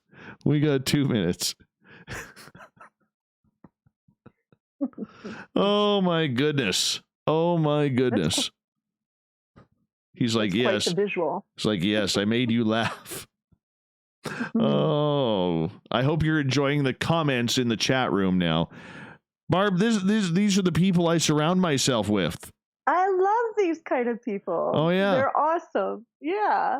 They're real. Like, right. Oh, man.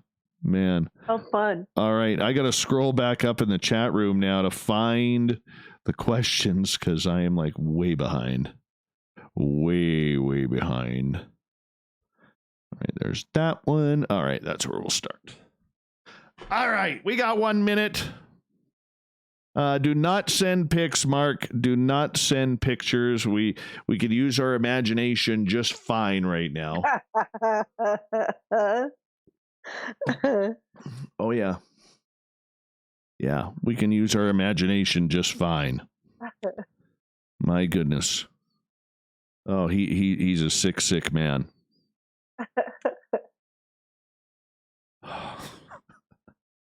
Oh. Hey, Mark, Cable Guy Matt and I are going to break social distancing, and we're going out Bigfoot hunting on the weekend. You better be ready because we're taking you with us. Just so you know, we're going to get Cable Guy Matt's truck all dirty. All right. We got 15 seconds. Thank you, Fap, earlier on the show, and Vinny for the super chats. It is open, and a great way to support this show. Don't forget to give us a thumbs up and tell your friends all about us. We greatly appreciate that. Thank you so much. We really do. And I guess we got one more commercial here to play. So there it is. And, of course, you can always go to our website, spacedoutradio.com. I've knocked all the prices down on the T-shirts and all the swag. Literally, I'm making like $4 a T-shirt right now. So it's a great time for you to get your shirts. And I want to make sure that you help spread the word, help spread the love. And if you can't, hey, I take anything, man. Not that I'm trying to be bad or anything, but you know what? A thumbs up or a share is just as important as well. So please don't forget that. Here we go with the second half of Spaced Out Radio tonight. Music is on. We passed the halfway point of Spaced Out Radio tonight. I am your host, Dave Scott, sitting in the captain's chair of SOR headquarters. Thank you so much for joining us. Appreciate the time as the snow continues to fall here in the desolate, remote village of 108 Mile Ranch, British Columbia. Yes, we are desolate and remote. Hey, I want to remind all of you that if you have a curiosity of where we store our archives, you can check them out at youtube.com/spacedoutradio. Just do me the favor, hit that subscribe button. Our website is spacedoutradio.com, where we have a plethora of features for you, including rocking out to Bumblefoot and checking out and reading up on Captain Shirk's SOR Newswire. So make sure you check it on out. We are talking with author, psychic, intuitive, Barbara Jean Lindsey tonight, and we're taking your questions if you're in one of our chat rooms or on Twitter at #SpacedOutRadio. Barb, this comes from Corrence, who is asking, do you think animals have near-death experiences? That's a great question. I never thought about that before. I would think that it's a possibility for sure that right before they pass over and they could come back in. I would think that's a high probability. if we can do it, then they can. We all die, they all die, right? We pass from this third dimension, they pass from this third dimension. So as you're passing, you could have a near death and then come back down into the body. I would think so. I would think that's a real possibility. I've never heard of that happening because they haven't told me. Okay, but I do have some friends that are pet psychics. So that would be someone that you would ask, and they would know for sure. I don't have an experience of it, but I would say it's a possibility. Have you had any pet psychics on? You know what? We haven't done that in a while. We're going to have to do that for May. Give me some names. Yeah. Give me some good names, Okay, and send them to me, and then I'll make sure Corey gets some emails out to them. But yeah, we haven't had a pet psychic on in a while. I mean, that's good woo right there. Good quality woo right there. So we're going to definitely do that. All right, next question that is coming from the audience here. As I scroll on down, Chris wants to know, how often did you meet your guide and the council? I met the guardian who was with the council when I was 12, and then I met them again when I was 37, when I had the near-death experience. But I have not had any contact with them since. I feel it coming, though. And I did have a good friend of mine, well, not a good friend, a friend, David Brinkley, who told me that I would have 2 more near-death experiences, and I would probably meet them again. And I'm not looking forward to that, let me tell you. Just really not in some ways. So, yeah, I haven't met them, but I feel like if I really need them, they would be there. And I did have an experience once when I was in a, do you want me to tell that story? Yeah, let's get into it. Why not? Okay. I was I just told this story somewhere, but I had a friend, Dr. Ben, who was a regular doctor at emergency, and he called and asked me if I would come give him a healing. And he lived on this big orchard ranch out in, I think, Point Reyes by there in California. And so when I drove to his property, it's like a compound where everyone parks their cars there. And then you walk up these different paths to all these people's houses that live up in this orchard, apple orchard. So when he came and got me, I just assumed he would be helping me back to my car, so I didn't pay attention. So when I walked up to his house and we started talking, and I gave him the healing, and he was sound asleep, and I didn't want to wake him up. So it was about, midnight, 2 a.m. I don't know. It was really late. And as I walk out of his house, it's the door shuts behind me and it's locked. And when I walk out, it's full of fog. The fog is so thick that I can't see the steps that come from his house to the ground. And I pound on the door, but I just didn't want to wake him up either. And so he didn't come. And so I just decided, well, I can find my way back to my car, no problem. I'm psychic, right? I should be able to find my own car. And so as I'm going around the mountain to get back to my car, I get totally lost. And it's freezing cold. I don't have my asthma medicine, and I hate being cold, and I'm lost, and I'm just starting to lose it. And then I see a light on a porch on one of the houses, and because you can't see at all, you just can't even see in front of your face, your hand in front of your face. The fog is so thick. So I go up the steps, I knock on the door, and the guy goes, "Get the hell out of here." I said, "I'm lost and I need some help. Can you call my husband to come get me? Or where am I? Where are we?" And he said, "Get the hell out of here." And he didn't help me. And so then I walked down the steps and I walked down onto the road, and I just sat down and I just started crying, because I can hold it together really well, and I don't lose it very often. And I just lost it. And when I did, the next thing, I'm up in a spaceship, and I'm sitting on a chair, and the being behind me is brushing my hair, and she's telling me, and she's very tall, but I don't ever see her face. I don't know why, but she says, "Everything's going to be okay. You're going to be okay." Oh, yes. And so she brushes my hair, and then she the next thing I know is I remember my feet just coming down, and then my body, first my feet and then my body, and I hit the ground. And when I hit the ground, I look to my right and my car door is open and I'm at my car. And then when I sit in my car and I just burst into tears because I'm thankful that I'm at my car, I turn on the radio and Art Bell's on. And so I swear to God. And I got home and I was, missing, I don't know how much time, but quite a bit of time. But I know when I need them, they'll help me, and they help me. And that really, truly happened. And that's all I can say. So, so if I need them, they would be there, and they're there. So I haven't needed them.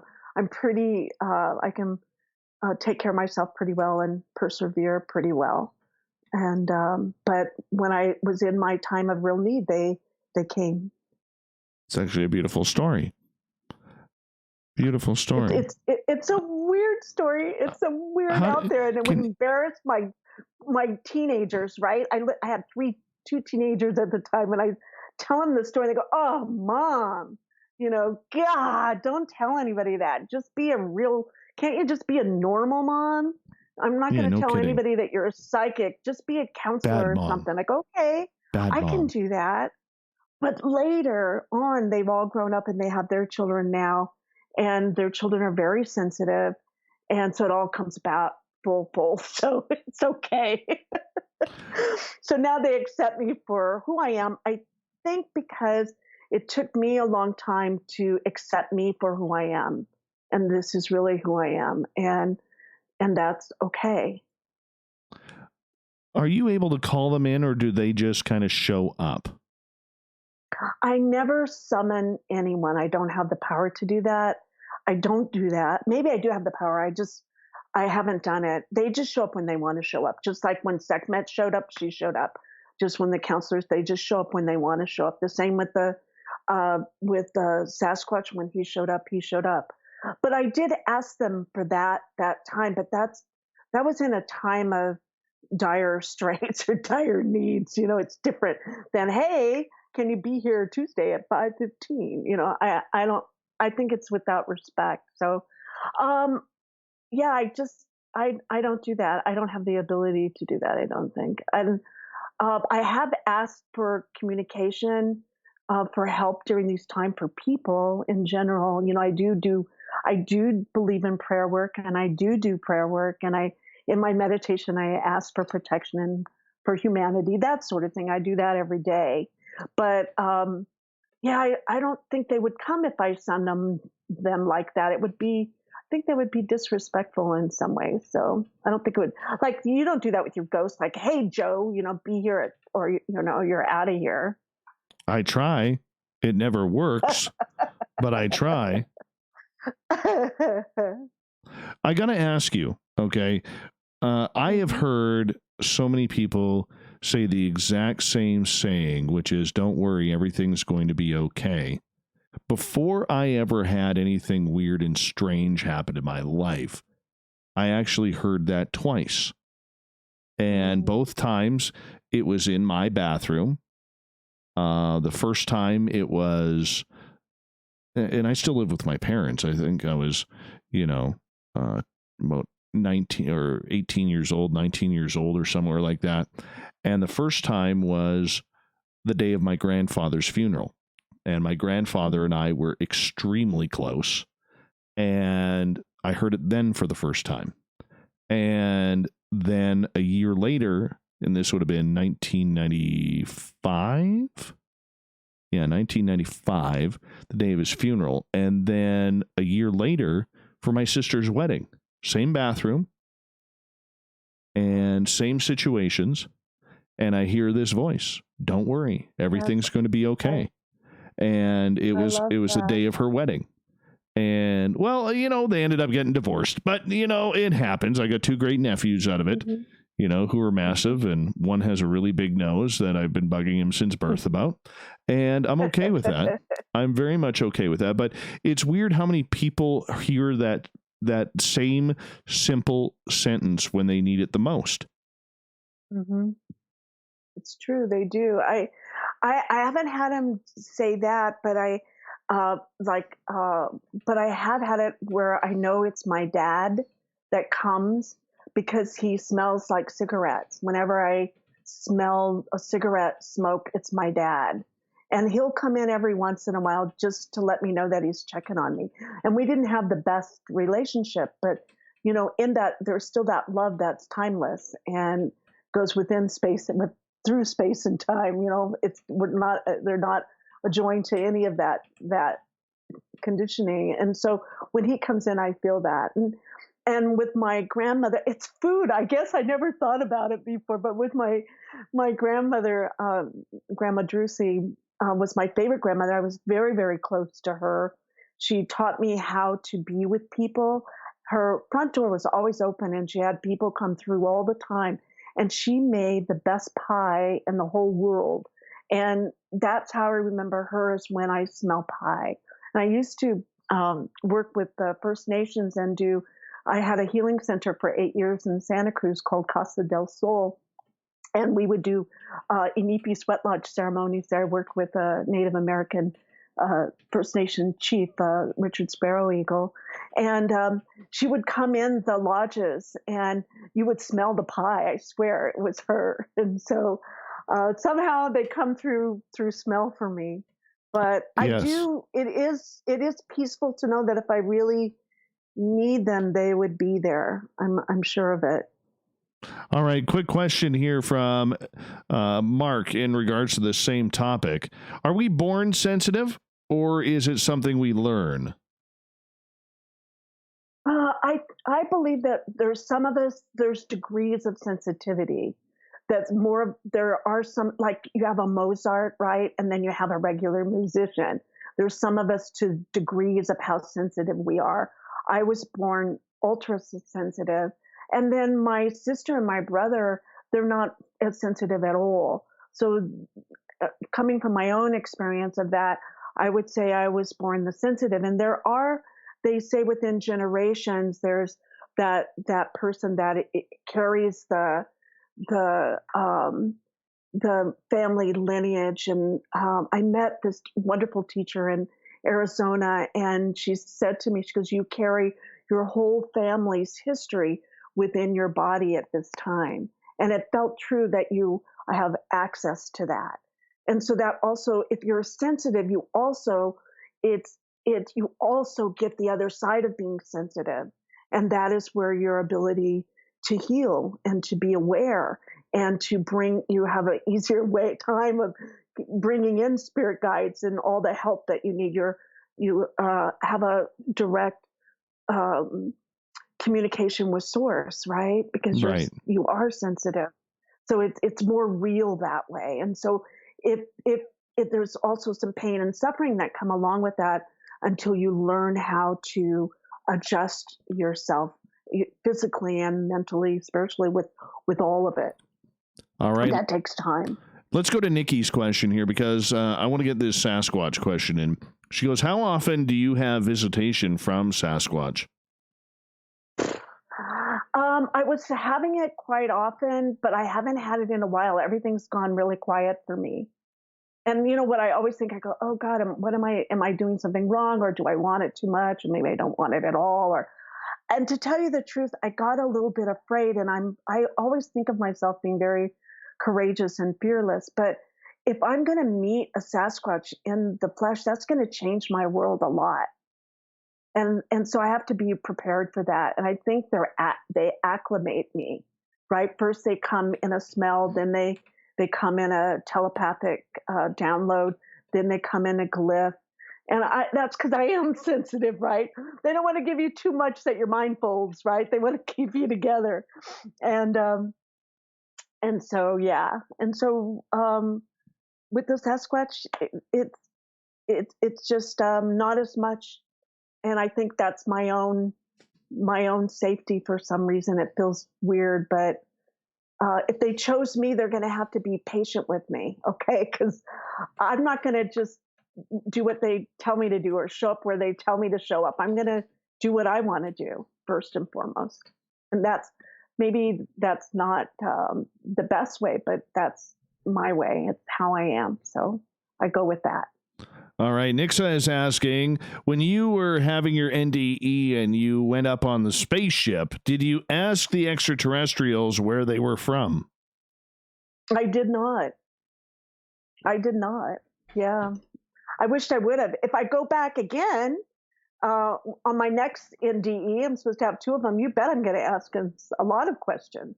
But I think they were acclimating me to that point where they were not in my reality at all.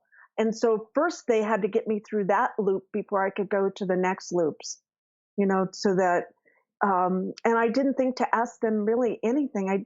I just was an observer. I really was an observer watching everything, with the earth, becoming one with it, or being aware of it, being aware of being aware, but not, I didn't really speak with anybody. All right. Let's move on. Maureen's question. Howdy, Maureen, on Twitter at #SpacedOutRadio. Would you ever try to contact the entity Crowley called up? I was in Egypt. AIWASS. AWAS. Mm-hmm. I never did. Would I do that? I probably would, but with a group of psychics. I'd have my posse with me. I wouldn't do it alone. It's a powerful being. I would say hello. Sure, but it would have to be set up so everything's safe and together. And then I might, for sure. I don't know that much about Aleister Crowley and his work. I know some of the basics, but I'm not a master of his work. But I'm up to learning about it. But I would always be very mindful and careful of what I bring in or bring to my world to play in. All right. Makes sense. We've got 3.5 minutes left before we go to break at the top of the hour. Barbara Jean Lindsey is our guest tonight. Continue with the audience questions. Let's go to Sunny, who is asking, how do we keep our guides from the stress of current events? Good question. I don't think they are stressed at all. If they're much of a guide, they should be able to give you some ideas, or they're there to help you. If you're smarter than your guide, then you want to change your guide. You don't have to stay with your guide. It's not a life commitment. You can change your guide. Just say, you know what? I don't think this is working for me. You have seniority because you have the body. They don't have the body. This is your life. This is your world. This is your experience. They're there to add to that or to help you or aid you. You can, if they're not doing that, it's time to just say, you're out of here, show them the door and close the door. And then you go into meditation and ask for a guide that serves you at this time. All right, let's go over to Vinny, who is asking, do you believe extremely bad or evil people have a different experience after life? I don't know if they have a different experience. That's a good question. I think they all basically come from love. And I know that's probably not the popular vote, but I'm just telling you what I see. And I see when they go back, they come back from where they started, and there will be where they are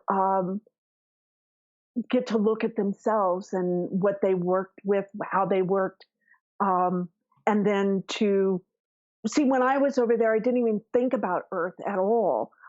From all the NDErs that I've talked to, they don't even think about Earth, so it's not even a question. So when they pass through, they're in a different time, a different space, a whole different way of beingness. You drop the skin body. The Earth, you don't really think about it unless someone reminds you of it, and then you would think about it. Then they would see what they did or didn't do and where their alignment is. I'm not sure. That would be my answer would be I don't know. It's probably the best answer. Probably the best, rather than making things up like some people do in this field. That's why we love you, Barbara Jean. That's why we love you. It is all honesty all the time with Barbara Jean Lindsey. We've got about a minute 20 left. In between where we got to get ready for hour number 3, as we got you for a number about another 30 minutes or so on this show. When you are dealing with people who have concerns, and I want to get back to Sunny's question here, when, wondering about, are her guides stressed out? How come guides don't get stressed?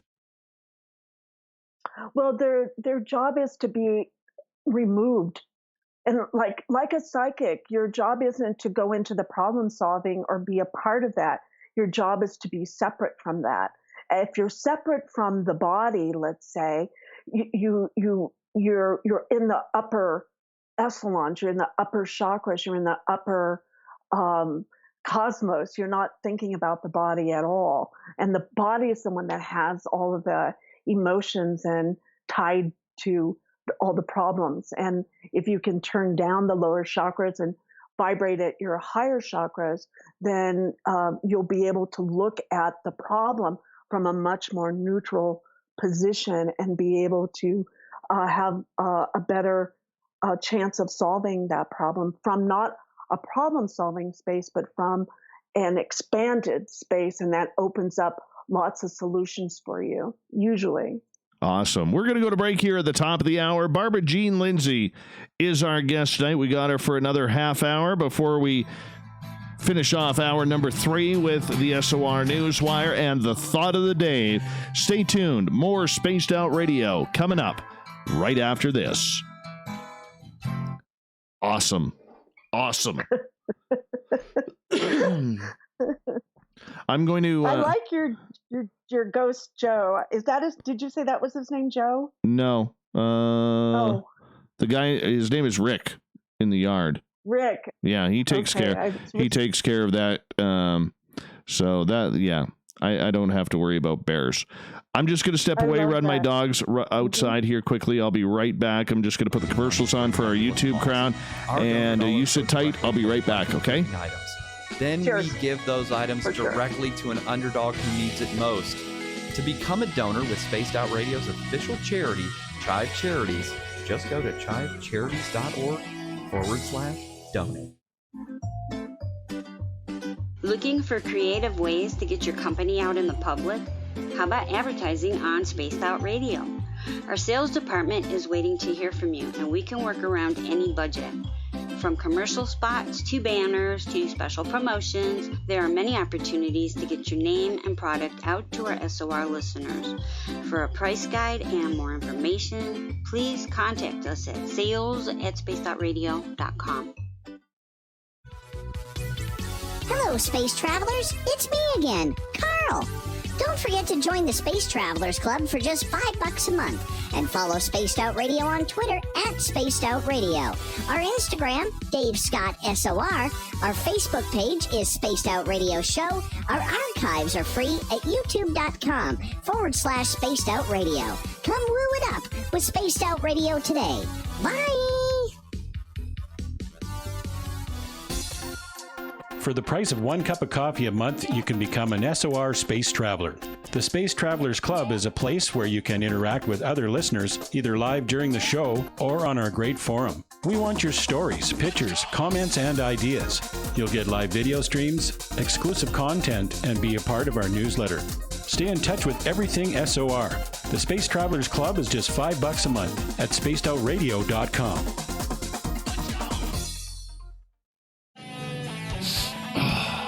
I'm feeling a little spicy tonight.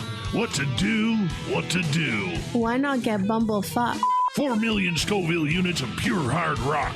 Bumblefoot hot sauces come in 3 flavors. The burning Bumble. Tone it down a bit with Bumblelicious and throw the sauce on everything. Spice it up. Bumble me, baby. Bumblefoot hot sauce. Get it today at kajans.com. The SOR Vault is open for business, and do we have some cool swag for you to pick up? All you have to do is head over to our website and click on the SOR Vault. You have a variety of cool logos to choose from, and put them on anything you want. T-shirts, hoodies, hats, coffee mugs, you name it, we can get it to you. So do your shopping by supporting the story you love. Get your Spaced Out Radio swag at the SOR Vault today.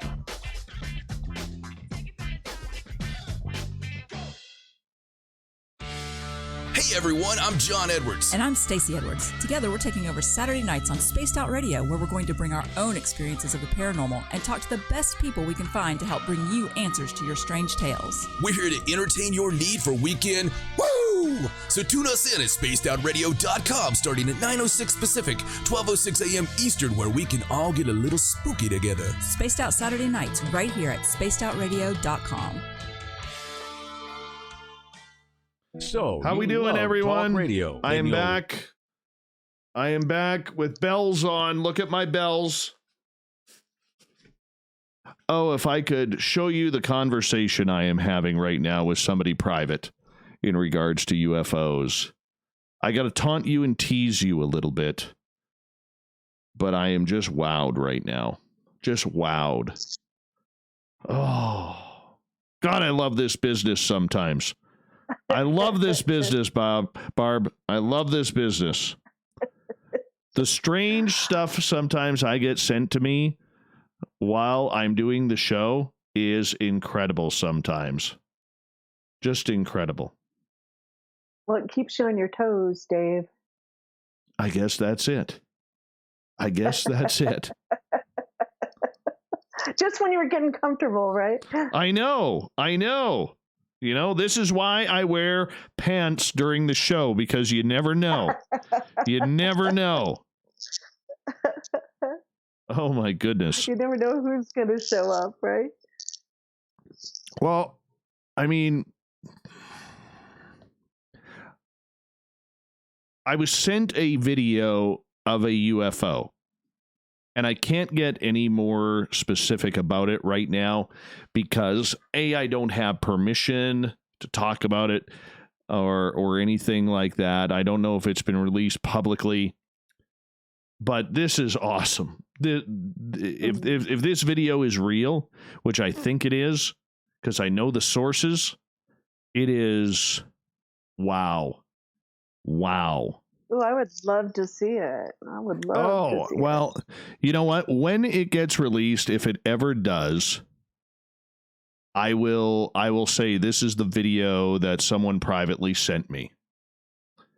That's awesome. And I am stunned right now. I am just stunned right now. You know, but wow. I am just... No, Science Bob, I can't release it. And you know damn well, Science Bob, that if I had the ability, you'd be the first one to get it. Science Bob is like my guru. He's my guru. Oh, you did get it. Okay. Science Bob, where is it public? Can you let everybody know where it's public? Because my source didn't tell me I could send it, Science Bob.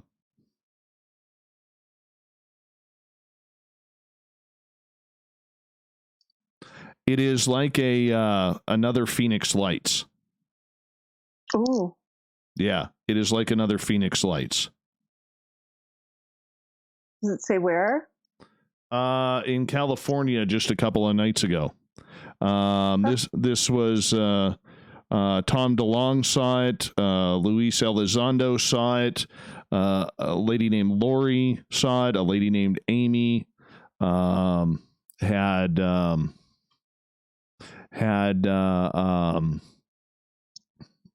filmed it for about 7.5 minutes.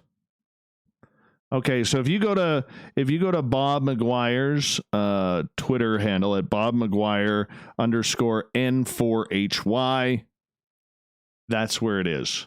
This is bloody incredible. Incredible footage on Twitter right now. I have to look. It happened in Encinitas, California. Hold on, music's on. Would you like to connect with us? Head to spacedoutradio.com for all your latest show info. Now, back to Dave Scott and SOR. Third and final hour of Spaced Out Radio is underway tonight. I am your host, Dave Scott. Thank you so much for joining us.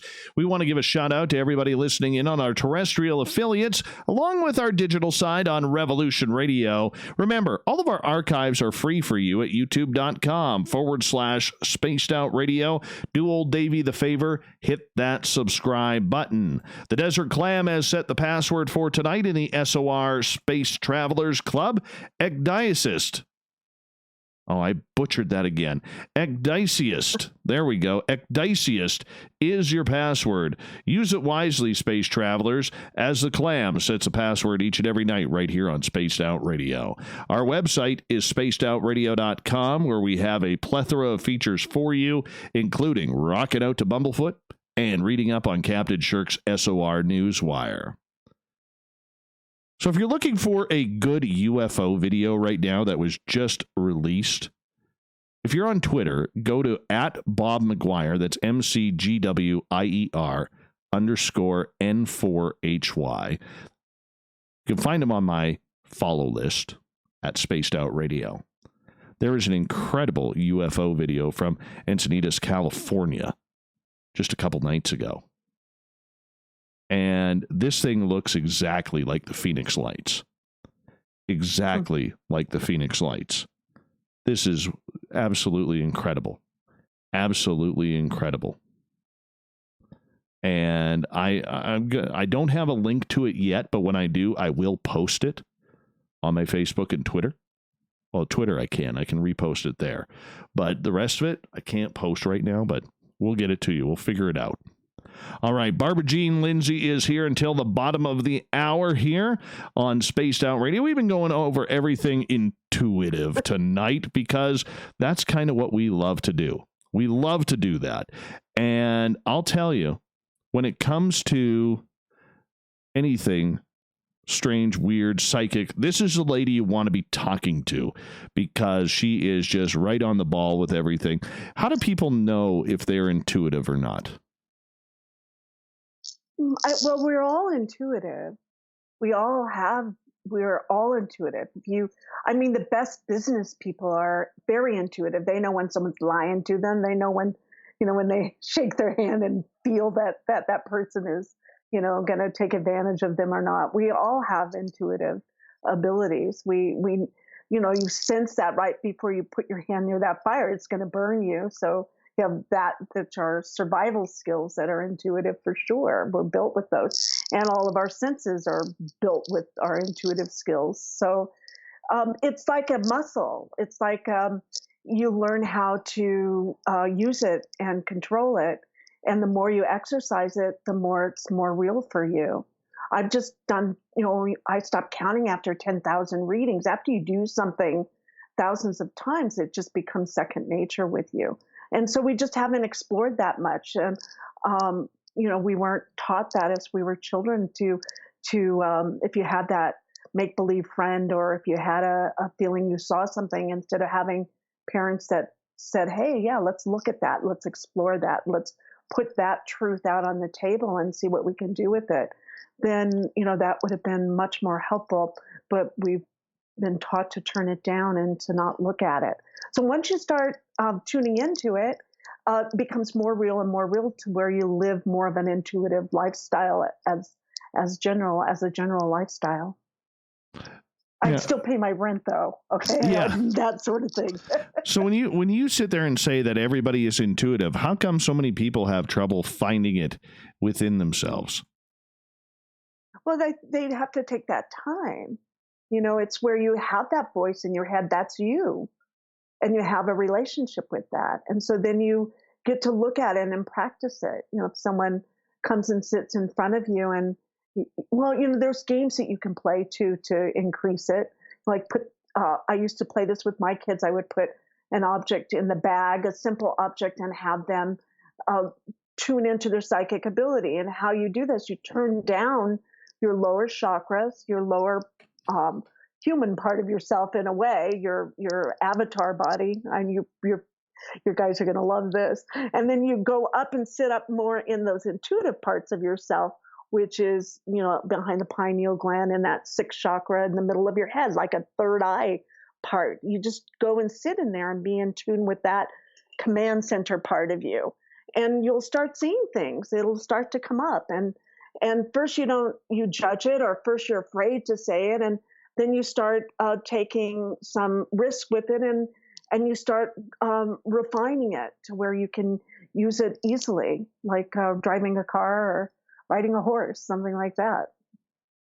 Very interesting. So how do we tune into it? How do we get there? Do we have to meditate? Does it come naturally, or does it hit us like a sledgehammer? I see that it's better if you have a desire. First, you have to have a desire to do it. If you're not interested in it, then you're probably not gonna do a whole lot with it. But if you're interested in it, there's a reason for that, and that is something that you can explore more. So you go up and stay more in that sixth chakra area, own that part of your brain, that whole area there. The more you can sit and be with that and explore. For me, I meditate. It's in meditation. So a lot of people don't have to meditate. Some people don't want to. But for me in meditation, I'm able to drown out all that other noise. And when you get that quiet part, that's when you can turn on to that intuitive part of yourself that's heightened.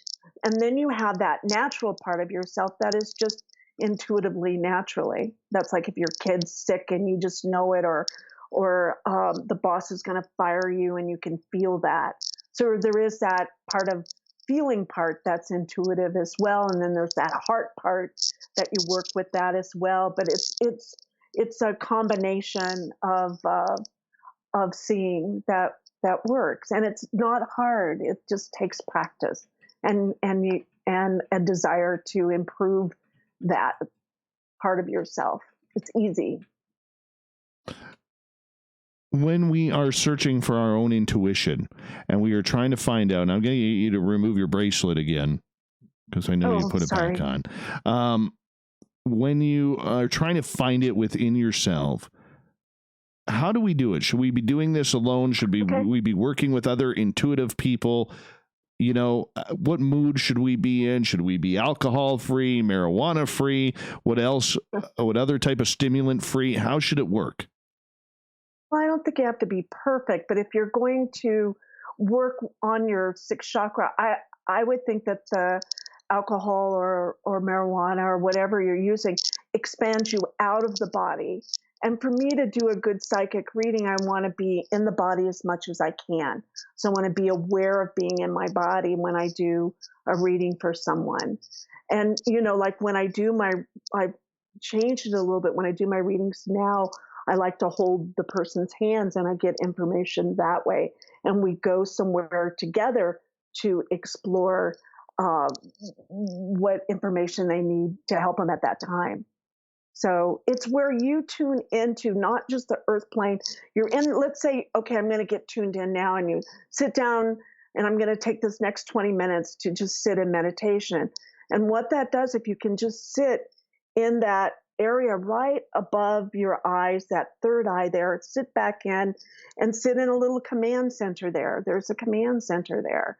You get to sit there, and in from there, and I'm just going to say this, I like to go up to my crown chakra on top of my head, and it's like a little trap door, and I open it and I walk up there and I look around 360 degrees at the cosmos and connect with the cosmos there, and I get to feel it. I'm a part of it. It's a part of me, and I get to tap into that, all that is, all that was, all that will be, and that knowingness there. And then you come back down and close the trap door and come back down into that sixth chakra and sit in that seat and claim that area for yourself. And from that perspective, ask a question and let the answer appear. It'll come, and you just be patient with it. And you want to be neutral to it, as much neutrality as you can with it. When you say it just takes a little practice. When you say neutral, how do we know when we're at that stage? Well, it's because you've turned down your emotions. You've turned them down, and you can just tell your body, look, I'm going to look at something intuitively now, and I want to be in a neutral space. And so the body, you'll just think it, and the body can turn down that quickly.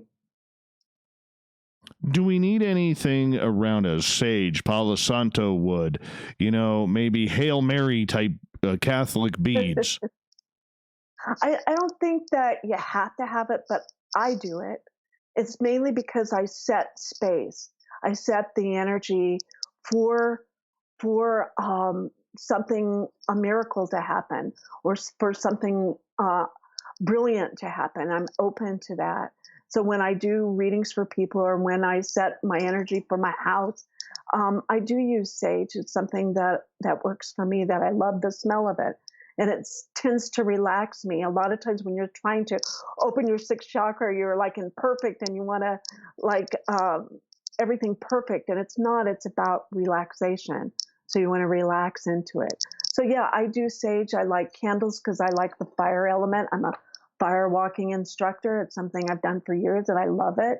So I have a relationship with fire.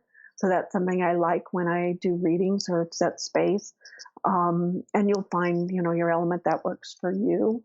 A lot of times I get my best meditations when I'm in the hot tub or in warm water. When I came out of my near-death experience, there happened to be a Victorian bathtub just right down my room. And so I stayed there for those, 7, 8, I was in the hospital 10 days. And so I stayed in a Victorian bathtub, warm water, and talking with the cosmos. Have a conversation with the cosmos.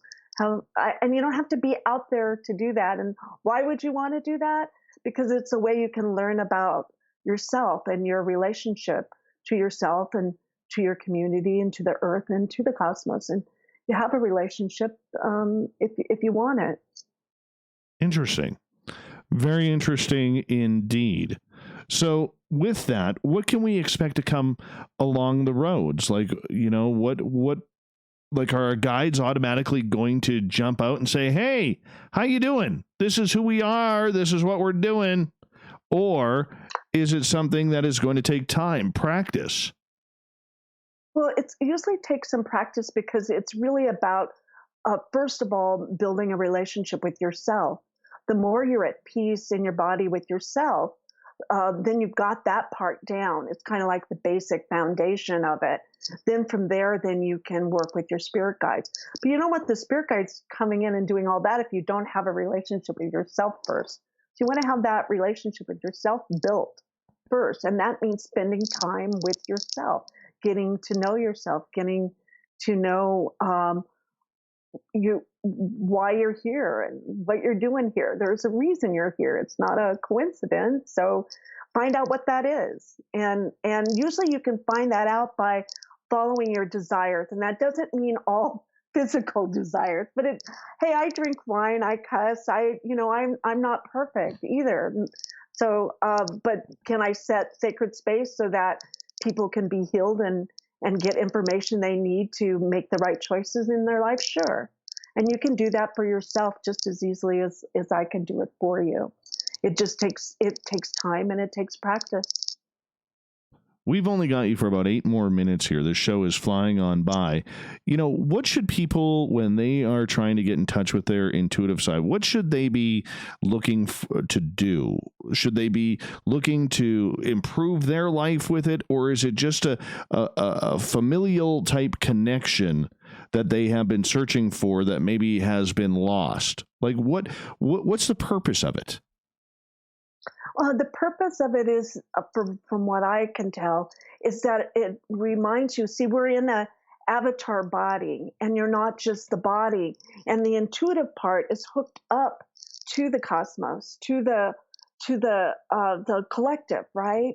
And so you get to have a better attunement with that through the 6th, 7th, and the upper chakras, shall we say. Or it's like a fishing line. From the 6th chakra, you put that fishing line out there, you're going to catch something. And you'll get to learn how you did it the first time. And if you had success, then you do it that way again. We're each very unique at how we do this. And someone can teach you, you can read about the basics of it, but how you each come in your own is very unique. That's the beauty of it. I do see us in the future, like the beings that I saw in my near-death experience, they talk telepathically. And I see that's where we're going as a species in the future. and that is where we can all talk telepathically. And we do that now. We do that a lot. If we can try just maybe saying hello to that and using it, that we do talk telepathically to each other. When we use our words, sometimes that gets lost in translation, right? But telepathic's very fast, and it's a beautiful way to communicate.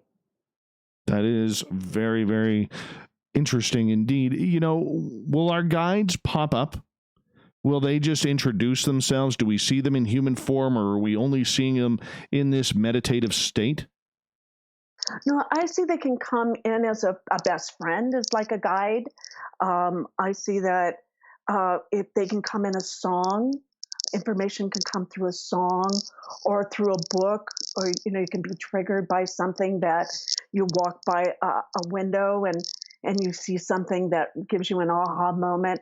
So there's always kind of information trying to come to you to help you in wherever you are, and it can come in a Sasquatch sitting in your front seat, or it can come through a child that walks by and gives you a smile. So it can come in all sorts of different forms. And if you're in an intuitive space, you're more open to it. So it expands your consciousness so you can use all of those opportunities if you choose. You still have a choice. Okay, so with that choice, what are we allowed to choose? Well, whatever works for you and for usually the best of humanity. That's how I like to think. Now, my guides, I work with them daily, so they're really real to me. They're like, they're like family to me. So I work with them enough where I don't see them, but I know them. This comes from a space of knowingness in a way, instead of seeing them. Interesting. Very interesting. Couple questions from our audience here. Sunny is asking, do spirit guides have near-life experiences? Or pardon me, that's Corey. Corey's asking, do spirit guides have near-life experiences? Oh, I like that. Instead of a near-death, they have a near-life because they're being with you. That's an interesting idea. I like that a lot. I know that when I went to the other side and was on the other side for those 2.5 days, I was never alone. I always had the guardian with me. And I really feel like working with the other ND years or talking with them over the 30 years, that they were never alone. And we're never alone. And we're never alone when we die. And we're never alone here. We do have the helpers. We do have our guardian angel, if that's what you want to call him, or a guardian being that works with us to find out about ourselves and what we're doing here. And hopefully we can raise humanity's guardianship of this planet Earth, because it really needs our help. I like Sunny's comment here. She says, first off, remember, you're not off your rocker if a guide comes to you. How do we even know if it is our guide? You can ask them. Have a conversation with them. You can tell them to get the hell out, that you're afraid, and they can come back later if you decide. But you do have power. You have a body. They don't. But if they come, have a conversation with them. And the guy's right. I wished I would have asked those guides that I met on the other side what planet they were from. I got the feeling, though, that they were from no planet, that they just went wherever they wanted to go and worked on whatever they felt like working. They had a lot of freedom. So your guide should feel good. You know it's your guide because it feels good. If it feels scary or you feel threatened or it wants to make some deals with you, just tell it to get the heck out. And you have the power to tell it to do that. All right. We're getting close to the end here, only 2.5 minutes. You are somebody who loves to write. You are somebody who loves to put things on paper. What are you working on these days? I'm working on my next book. It's The Ambassador for the Light, and it tells all of my stories since I had the near-death experience. I went and saw Billy Meyer in Switzerland, went to his compound. This is way back when we didn't have computers. And I went and hung out with Chief Geronimo III in Arizona. I've had some experiences. And so I'm writing about going to the crop fields in Europe and just all over to the Rosslyn Chapel in Scotland. And I've had some adventures. And so I'm writing about those in this next book, going to sacred spots. All right. Does everybody have a sacred spot? I think we do. I know I've had the astrocartography done before, and that was helpful as a tool. But I have a spot. I like Egypt. Egypt is my spot. So it's one of my spots. I don't think you have to have just one. It's like, I also loved Hawaii because I felt very centered with the goddess there. So we each have our spots that help serve us and help remind us of how extraordinary we are. Interesting. And for you, obviously, as we go into the final minute, could you tell everybody where they can find your work, your books, YouTube channel, your radio show? Thank you. Yeah. It's Barbara Jean Lindsey. That's LINDSEY.com. And I have Amazon books. I have Barbara Jean Lindsey. I have an author's page there for 3 of my books, of Dying for the Light and the Sekhmet book, Seized by Sekhmet, the Egyptian Goddess Revolution. Then I have a meditation guide, a white light meditation guide. And that's all on Amazon. And my show is the Cosmic Oracle Show on Revolution Radio, Fridays from 5 to 7, Los Angeles time. And I have a YouTube channel, the Cosmic Oracle Show, that if I'm good, I will post all of my interviews on. I do interviews on the Cosmic Oracle Show every Friday with extraordinary people who've had extraordinary experiences. And I really love doing that. And then I do readings all the time for people. And I still love doing that. So you can reach me at barbarajeanlindsey.com and on Facebook, Barbara Jean Lindsey on Facebook. Awesome. Thank you so much, Barbara Jean Lindsey. Coming up next, we have the SOR Newswire and the Thought of the Day. Stay tuned. More Spaced Out Radio coming up. Thank you, Dave. Thank you, my beautiful friend. What a pleasure this was. I really enjoyed it. It went by really fast. It totally did. It totally did. You had great questions. I love the questions. Well, the audience, let's thank them for it because they do a lot of the good stuff too. They do a lot of the good stuff here too. To your audience, to your listeners. Oh, yes. You have a great group of beings there. All right. Well, you have yourself a wonderful night, and we'll talk to you soon, okay? Okay. Thank you so much, Dave. Take care. Thank you. Good night. All right. Take care. Good night.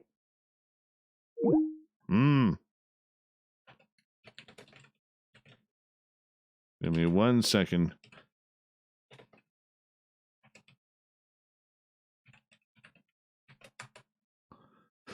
That was awesome. I love her. She is just an amazing person. Just an amazing person.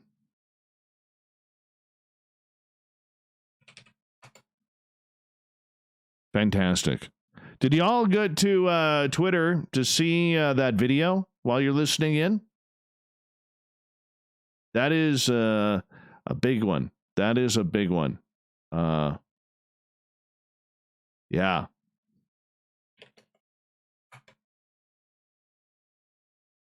Hi, Lee A. Lee A. Hi, Sandra. Hi, Sandra. Hi, Sandra. Yeah, I like her. I like her. She was pretty awesome.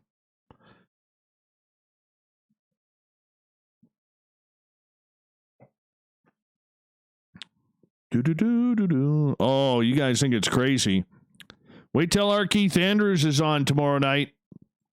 Oh, yeah. Oh, yeah. That's where we're going with this. Our Keith Andrews.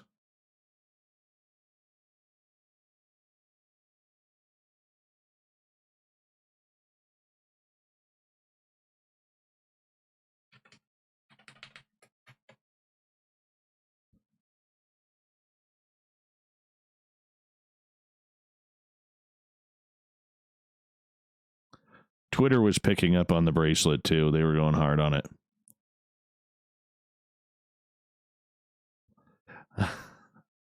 Oh, yeah. That's the way it goes sometimes. That's the way it goes. Not a big deal. Not a big deal.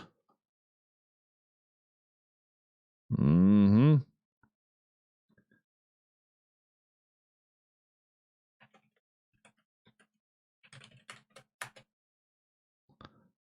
Right. What's it? I went on Twitter. I couldn't find it.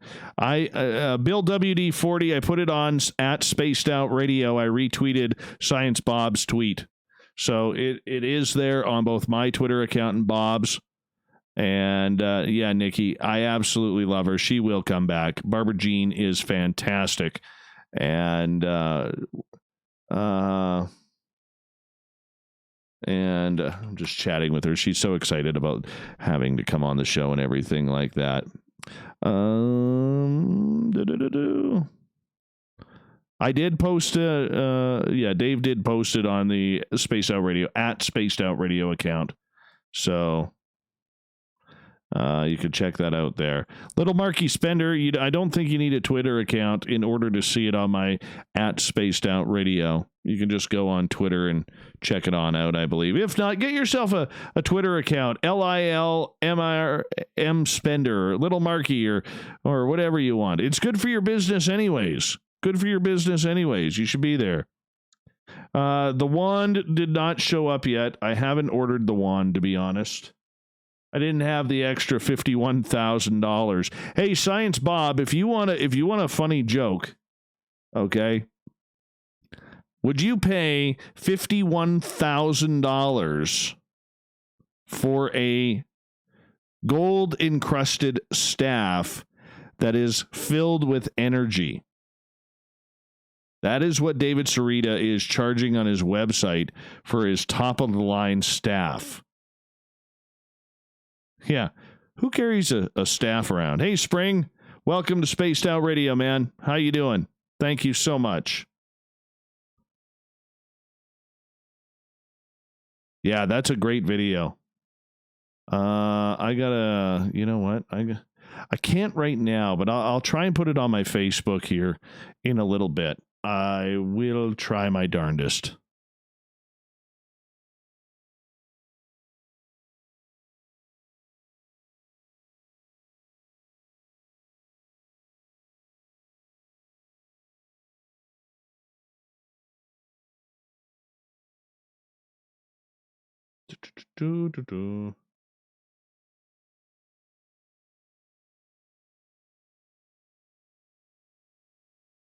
That's a good video. I have no idea, Brudos, if she is related to Albert J. Lindsey. I apologize. I do not know.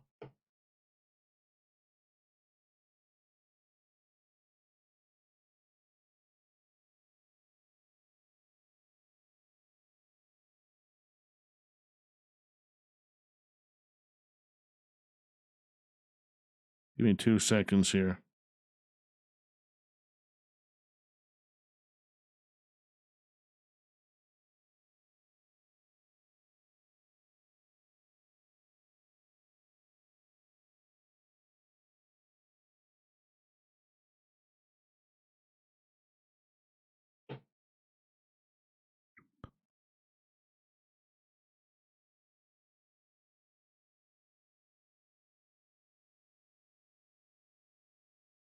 Oh, Nixa. Oh, $2,000-$3,000 is cheap. Go on his website. TV and check us out. If you need a good laugh, go on the website. On their film's Amazon page. All right, here we go.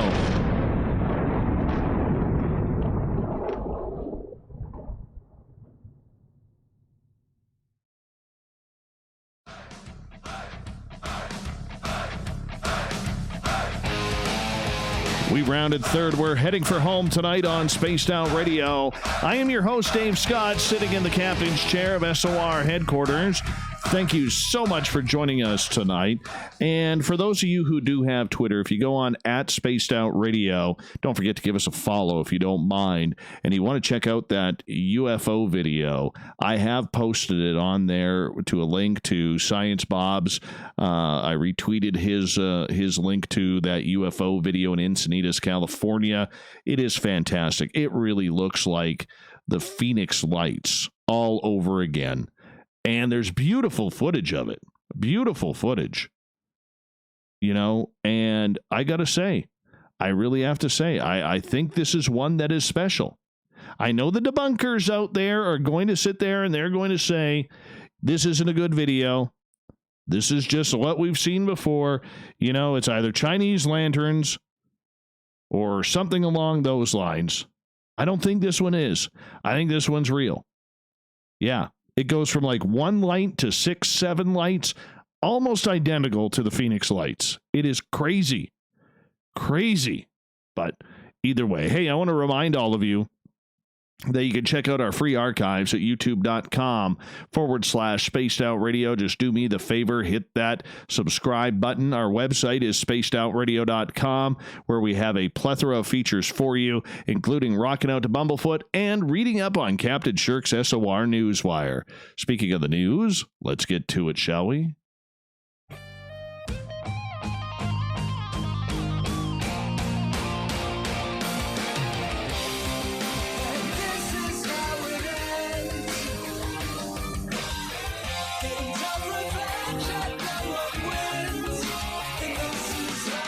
The news is always changing, which is why we bring you the SOR Newswire at the back end of every show, where we get to the weird, the strange, the wacky, and the sometimes awesome. And what is awesome is many of you have come up to me over the last few days on social media and said, hey, what's happening with the Spaced Out Radio website? Why is it so slow? Why is it, not opening when I want it to open, whether you're going to the news or the SOR vault or wherever you may be going? And the reason is you guys have broke our server. Yeah, you broke our server. We're getting too many hits. Too many hits. Which is a good problem for us to have. So by this weekend, we should have everything cleared up on our website, spacedoutradio.com. Make it a little faster, make it a little bit easier for all of you to access, and that way it's not loading as slow. So Captain Shirk wrote this up today. She goes, we want to keep all the listeners up to date on the SOR news as it happens. Currently, we are experiencing some challenges with our website. It has been difficult for some to open, and for most of us, the speed has been quite slow. These challenges are actually good news in that they are due to such an increased volume of visitors. We have outgrown the numbers we were capable of serving, and thank you to all who have become a part of the SOR listenership. Again, this is a good problem. This weekend, our IT team will be working on the site to expand our ability to handle these increased numbers. The result will be good for all of us. We are grateful for your patience, and just like you, the SOR team is eager for the site to be quicker and more responsive to our needs. So just be a little bit patient with us. We are getting to it. And, this is news where everybody should be a little upset. The United States Navy announced it has relieved the captain who sounded the alarm about an outbreak of COVID-19 aboard the USS Theodore Roosevelt. Captain Brett Crozier, who commands the Roosevelt, an aircraft carrier with a crew of nearly 5,000, was relieved of his command, but he will keep his rank and remain in the Navy. Crozier raised the alarm this week, sending a strongly worded letter to Navy leadership that detailed his concerns about the spread of the virus on the ship. The letter leaked to the media and generated a series of headlines. Speaking to the media, Acting Navy Secretary Thomas Maudley said Crozier was removed from his post because he sent the letter over non-secure, unclassified email to a broad array of people rather than up the chain of command. I have no doubt in my mind that Captain Crozier did what he thought was the best in the interest of the safety and well-being of his crew. Unfortunately, it did the opposite. It unnecessarily raised the alarm of the families of our sailors and Marines with no plans to address the concerns. Maudley insisted that the decision was his alone. He praised Crozier, but said he had concluded that the captain allowed the complexity of the challenge of the COVID breakout on the ship to overwhelm his ability to act professionally. The responsibility for this decision rests on me, Maudley added. I expect no congratulations for it. Captain Crozier is an incredible man. In the statement, a group of top Democrats of the House of Armed Services Committee sharply criticized the decision to remove Crozier. This dismissal of Captain Crozier at this critical moment as the sailors aboard the USS Theodore Roosevelt are confronted with the coronavirus pandemic is a reckless political move that reeks of undue command influence, read the statement from Chairman Representative Adam Smith of Washington, subcommittee chairs Rep. Joe Courtney of Connecticut, and John Garamendi of California, along with Jackie Spire of California. The ship, which was operating in the Pacific, pulled into port in Guam last week, several days after multiple crew members tested positive for the virus. By Wednesday, there were 93 positive test results, and more than 1,000 were taken off the carrier and placed into isolation on Guam. In total, 2,700 people are expected to disembark the ship this week, with a smaller crew remaining to maintain the carrier. Do you think he should have got fired? Be honest. Do you think so? Or was this just a jerk move? Let me know at Spaced Out Radio on Twitter. I want to know your response. All right. You know that nut bar that seems to run the Philippines? Yeah, President Rodrigo Duterte has warned violators of coronavirus lockdown measures that they could be shot for causing trouble, and said abuse of medical workers was a serious crime that would not be tolerated. In television address, Duterte said it was vital everyone cooperates and follows home quarantine measures as authorities try to slow the contagion and spare the country's fragile health system from being overwhelmed. The Philippines has recorded 96 coronavirus deaths and 2,311 confirmed cases, all but 3 in the past week, with infections now being reported in the hundreds every day. It's getting worse, so once again, I'm telling you the seriousness of the problem and that you must listen, Duterte said. My orders to the police and military: if there is trouble and there's an occasion that they fight back and your lives are in danger, shoot them dead. Is that understood? Dead. Instead of causing trouble, I will bury you. I mean, does this guy work for the WWE? If he ever loses his job as president of this country, he's got to get picked up by Vince McMahon. Vince McMahon would love this guy. Anyways, his comments came after media reports of a disturbance and several arrests on Wednesday of residents in a poor area of Manila who were protesting about sufficient government food aid. They also follow outrage among the medical community about social stigma and instances of hospital workers suffering physical abuse and discrimination, which Duterte said must be stopped. Activists deride Duterte over his fierce rhetoric and accuse him of inviting violence and vigilantism, as shown in his war on drugs, during which police and mystery gunmen have killed thousands of people accused of selling or using drugs. Police say their actions in the anti-drug campaign have been lawful. Duterte's office typically calls his remarks hyperbole to understand his point. The National Police Chief on Thursday said police understood that Duterte was demonstrating his seriousness about public order and no one would be shot. All right, here's some good news. A city in southeastern China is reportedly banning the consumption of dogs and cats, as well as wild animals, due to coronavirus. Dogs and cats as pets have established a much closer relationship with humans than all other animals, and banning the consumption of dogs and cats and other pets is a common practice in developed countries and in Hong Kong and Taiwan. Officials in Shenzhen, which is about 16 miles from Hong Kong, said in an order this past week. The ban also responds to the demand and spirit of human civilization. Experts believe the novel virus likely originated late last year at a wild animal market in Wuhan, China, the city at the epicenter of the crisis, before it spread through the country and across the world. More than 926,000 people have been sickened by the virus, and more than 46,000 have died globally as of April 1st. In February, China's central government temporarily banned breeding and eating wild animals to combat the spread, but Shenzhen's order, which goes into effect May 1st, is permanent. President Xi Jinping said in February the country should resolutely outlaw and harshly crack down on the illegal wildlife trade because of the public health risks it poses. Before the ban, 54 species, including pangolins and civets, were legal as long as they were raised on farms, and at least 3,700 markets across the country have been shut down amid inspections. Dogs especially are popular in certain parts of the country. There is no evidence showing that wildlife is more nutritious than poultry and livestock, Liu Jianping said. Turtles and frogs will still be allowed under the order, though. The 2003 SARS outbreak is believed to have been related to the consumption of wild animals in the area of China as well.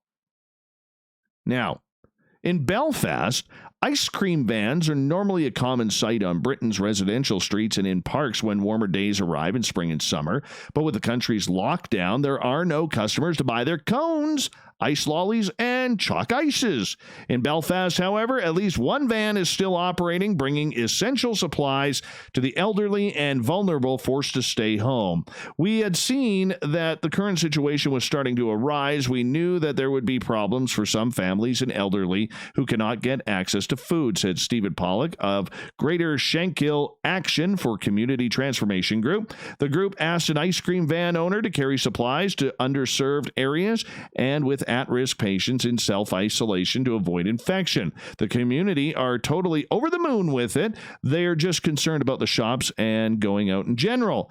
It gives them a little bit more peace of mind that it's basically on their doorstep, so they're not leaving anything to chance. Yeah, parked in West Belfast, 2 workers in rubber gloves and face masks sold toilet paper, bread, milk, and eggs through the hatch. For the duration of the virus, whipped ice creams are off the menu on the side of the van as its fridges are stocked with essential foods. Drivers still play the cheerful music, which in normal times is a sign for children to pester their parents for the sweet treats. This year, it lets elderly and vulnerable know they will not go without potatoes, cornflakes, and even hand sanitizer and toilet paper. Essentials needed to wait out the pandemic in safety. Isn't that cool? That's getting the job done. All right. Moving on, Australian scientists have announced that the country's National Science Agency has started the first stage of testing for 2 potential vaccines, including one made by a U.S. company. The 2 trials have been cleared for animal testing by the World Health Organization, but scientists caution any vaccine wouldn't likely be ready until late 2021. Oh, gee, isn't that nice? We're still sticking to the optimistic 18 months for delivery of vaccine to general consumers. Ron Greenfell, the Commonwealth Scientific and Industrial Research Organization's Director of Health, says. He said their scientists are working at a remarkable pace, reaching the clinical trial phase, a process that usually takes 2 years. Well, they've done it in 2 months. Potential vaccines were made by San Diego-based Inovio Pharmaceuticals and Oxford University.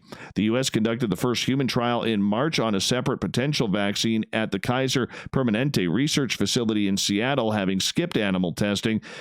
Cicero scientists will inject ferrets with potential vaccines in the first stage of testing. If we can stop the virus binding to the ferret receptors in the respiratory system, there's a very good chance it will work on humans. Well, that's good news. Moving on. NASA's recent call for astronaut wannabes led to an astonishing 12,000 people putting their name forward, with the successful candidates said to be directly involved with the space agency's ambitious Artemis missions to the moon and beyond. Yes, you get to be your own Buzz Lightyear. To infinity and beyond. We've entered the bold new era of space exploration with Artemis, and we are thrilled to see so many incredible Americans apply to join us. NASA Administrator John Bridenstine said this week, the next class of Artemis generation astronauts will help us explore more of the moon than ever before and lead us to the red planet. The space agency launched its recruitment round at the beginning of March, resulting in the second highest number of applicants in history. The most it ever received was 18,300 in 2019, but this time around requirements were a little more stringent, like having an effect on numbers. Isn't that cool? Since its very recruitment drive in the 1960s, NASA has selected a total of 350 people to train as astronaut candidates for its increasingly challenging space missions. Happy birthday to Hubble. Yeah, remember the Hubble telescope? Well, it's been one of the most famous objects humans have ever put in space, and it just celebrated its 30th anniversary in orbit. NASA had planned on celebrating the milestone in several ways, but many of those events have been canceled due to the pandemic. The agency will nonetheless be celebrating the landmark observatory online. One of the celebratory projects they've launched is a site where you can enter a date and see an image Hubble took on your birthday. The telescope is watching the cosmos tonight and tomorrow and every day, because that's what it does. That makes digging for your birthday picture a bit of a lottery, with the chance that you'll find something iconic or revolutionary pop up, like the Monkey Head Nebula, the Eagle Nebula pillars, or a glamour shot of Jupiter. Isn't that cool? Let's get to the thought of the day, shall we?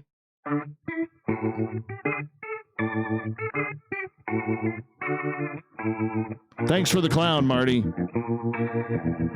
This one's scarier than the ones earlier this week. Thought of the Day happens every night at this time, where we post a question on our Facebook and Twitter pages, then read your responses on the air, because we love the audience participation around here. Today's Thought of the Day, we had some fun with it, is as followed. If you were able to travel back in time, where would you go and why? Shanna, ever since I saw Land of the Lost TV show as a kid, I've always wanted to go back in time to see dinosaurs. Goddess Michelle, I would go to December 7th, 1917, in Halifax, Nova Scotia, the day after the explosion. I would love to be there to help the injured. It's probably why I volunteered to go to the COVID-19 floor when it hits our nursing home. She is a beautiful nurse, Goddess Michelle. You are a hero. You are a hero with all of your coworkers and nurses and doctors. Keep up the fantastic work. We love you and support you. We're going to send you good energy when that happens. All right. Audra, how many times we're talking here? I've got quite the list, starting with the planning and building of the new 7 Wonders of the World, then moving on to the original 7 Wonders of the World. Why? Because I want to know about everything. Serena, because I just need to see it. That wasn't. Lots of slaves dragging these ginormous blocks across the sand in Egypt. Joe, if I can go back in time, I would go forward in time to return. I would instead go forward in time to bring back cures and vaccines to save our loved ones. Good call. Good call. K28, 1928, Durango, Colorado, so I can ride the complete narrow gauge circle on board a Denver and Rio Grande Western Railroad train. That sounds fun. Stardew G, or Star Dog, I'm here. And can't you guess why? Why, are you a time traveler? I'm Yut of the land. I would go back in time to save Mac Miller. We need to take care of the cure, says 12/31/19, for obvious reasons.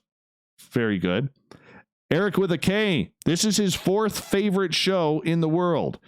The 80s, when ignorance was bliss and the parties never ended. I could see Eric with a K with some fantastic hair there and a mullet that goes at least halfway down his back. At least. All right, moving on here. Let's see. Paul, 1,000 years before the Clovis people and before Younger Dryas impact, to see what culture was here before and how they were able to make the maps of the world. Gil, to visit Henry VIII's court. Nicole, back to the Dark Ages to teach hand washing. Michelle, I work at the Mary Washington House in Fredericksburg, Virginia. I would go back to 1772 to meet Mary Washington. I have so many questions I would love to ask her. Tim, to age 15, not to be so shy around females, had so many later in life tell me things. William, June 1947, specifically the Roswell Army Airfield. It would be an opportunity to witness and participate in the events which transpired that summer. Dretta, I love time travel. I would go back to the day after World War II was won. Kelly, October 4th, 1967, Shag Harbor, Nova Scotia. I think that would be an amazing event. Little Marky Spender, 1870 for me. Let's go back to the Wild West to see what it was really like, or 1820s back into the fur trade era. Now that would be cool. Tanya, I believe that you can achieve some kind of time travel by going into a past life. With that being said, I'd love to go to the past life to the time of Jesus Christ to see what happened. Sparkles, to when the Great Pyramids were built so we could see the technology that was used. Ingrid, no place, only to have my family back. Bill Cardwell, number 1 in your hearts.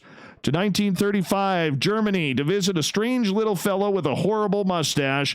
I'd bring about 4 feet of piano wire, tie it right tightly around both my fists so it doesn't slip while I change history. Thanks to everybody participating in the Thought of the Day. We'll do it all again on Facebook and Twitter tomorrow. And to thank Captain Shirk for our news and for Barbara Jean Lindsey, our guest tonight. We got Mr. Ron Bumblefoot Thal rocking in the background with Little Brother is Watching. Bumblefoot is the official music of Spaced Out Radio, rocking us in and out of every single show. Get your horns up for the guitar god himself. Special thanks to everybody listening in at work, at home, in your cars, wherever you may be. Everybody in our chat rooms on LGAB, Facebook, Spreaker, Revolution Radio, the SOR Space Travelers, YouTube, and Twitter. Remember, this show is copyright by Spaced Out Radio and SOR Media Ventures Limited. Thank you so much for sharing your night with us, because together, my friends, say it with me, we own the night. Mr. Bumblefoot, we need a favor. We need you to take us home.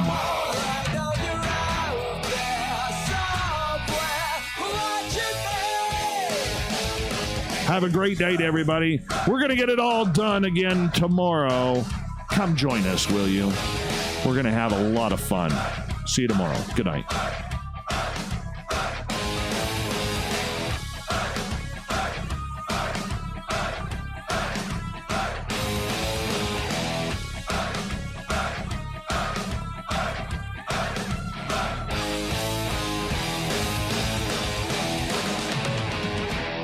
Woo! What a fantastic night, people. That's good rocking right there. Little Bumblefoot action. Mr. Ron Thal, fantastic goatee.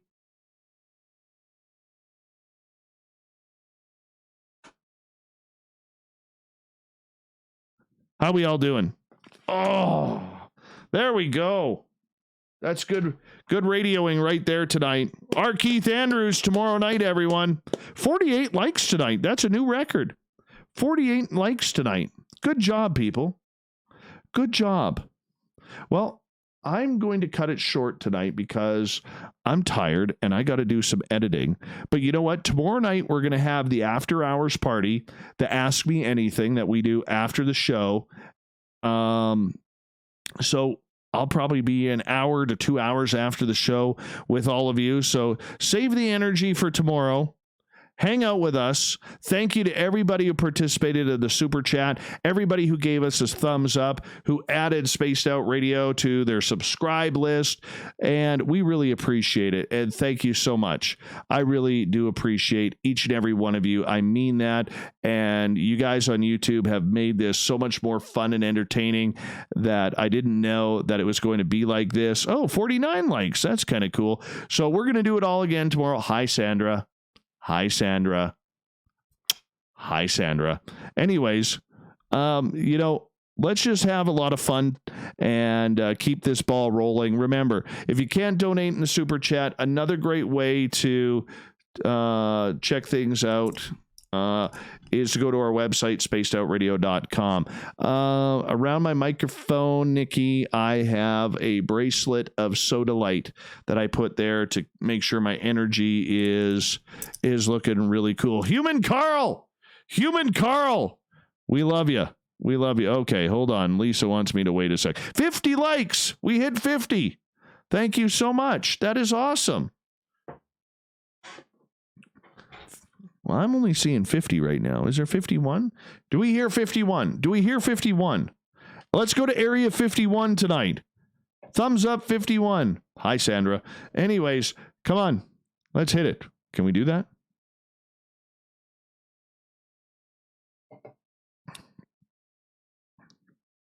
All right. Well, I'm going to say goodnight to all of you. Our numbers keep increasing on here, which is good. Yeah, thank you so much for sharing the show and telling everybody about this. This is a lot of fun, and we'll continue it. Have a great night, everybody. I got to run. I got some editing to do and get this show off to Bellingham, so that way they have it on KZA.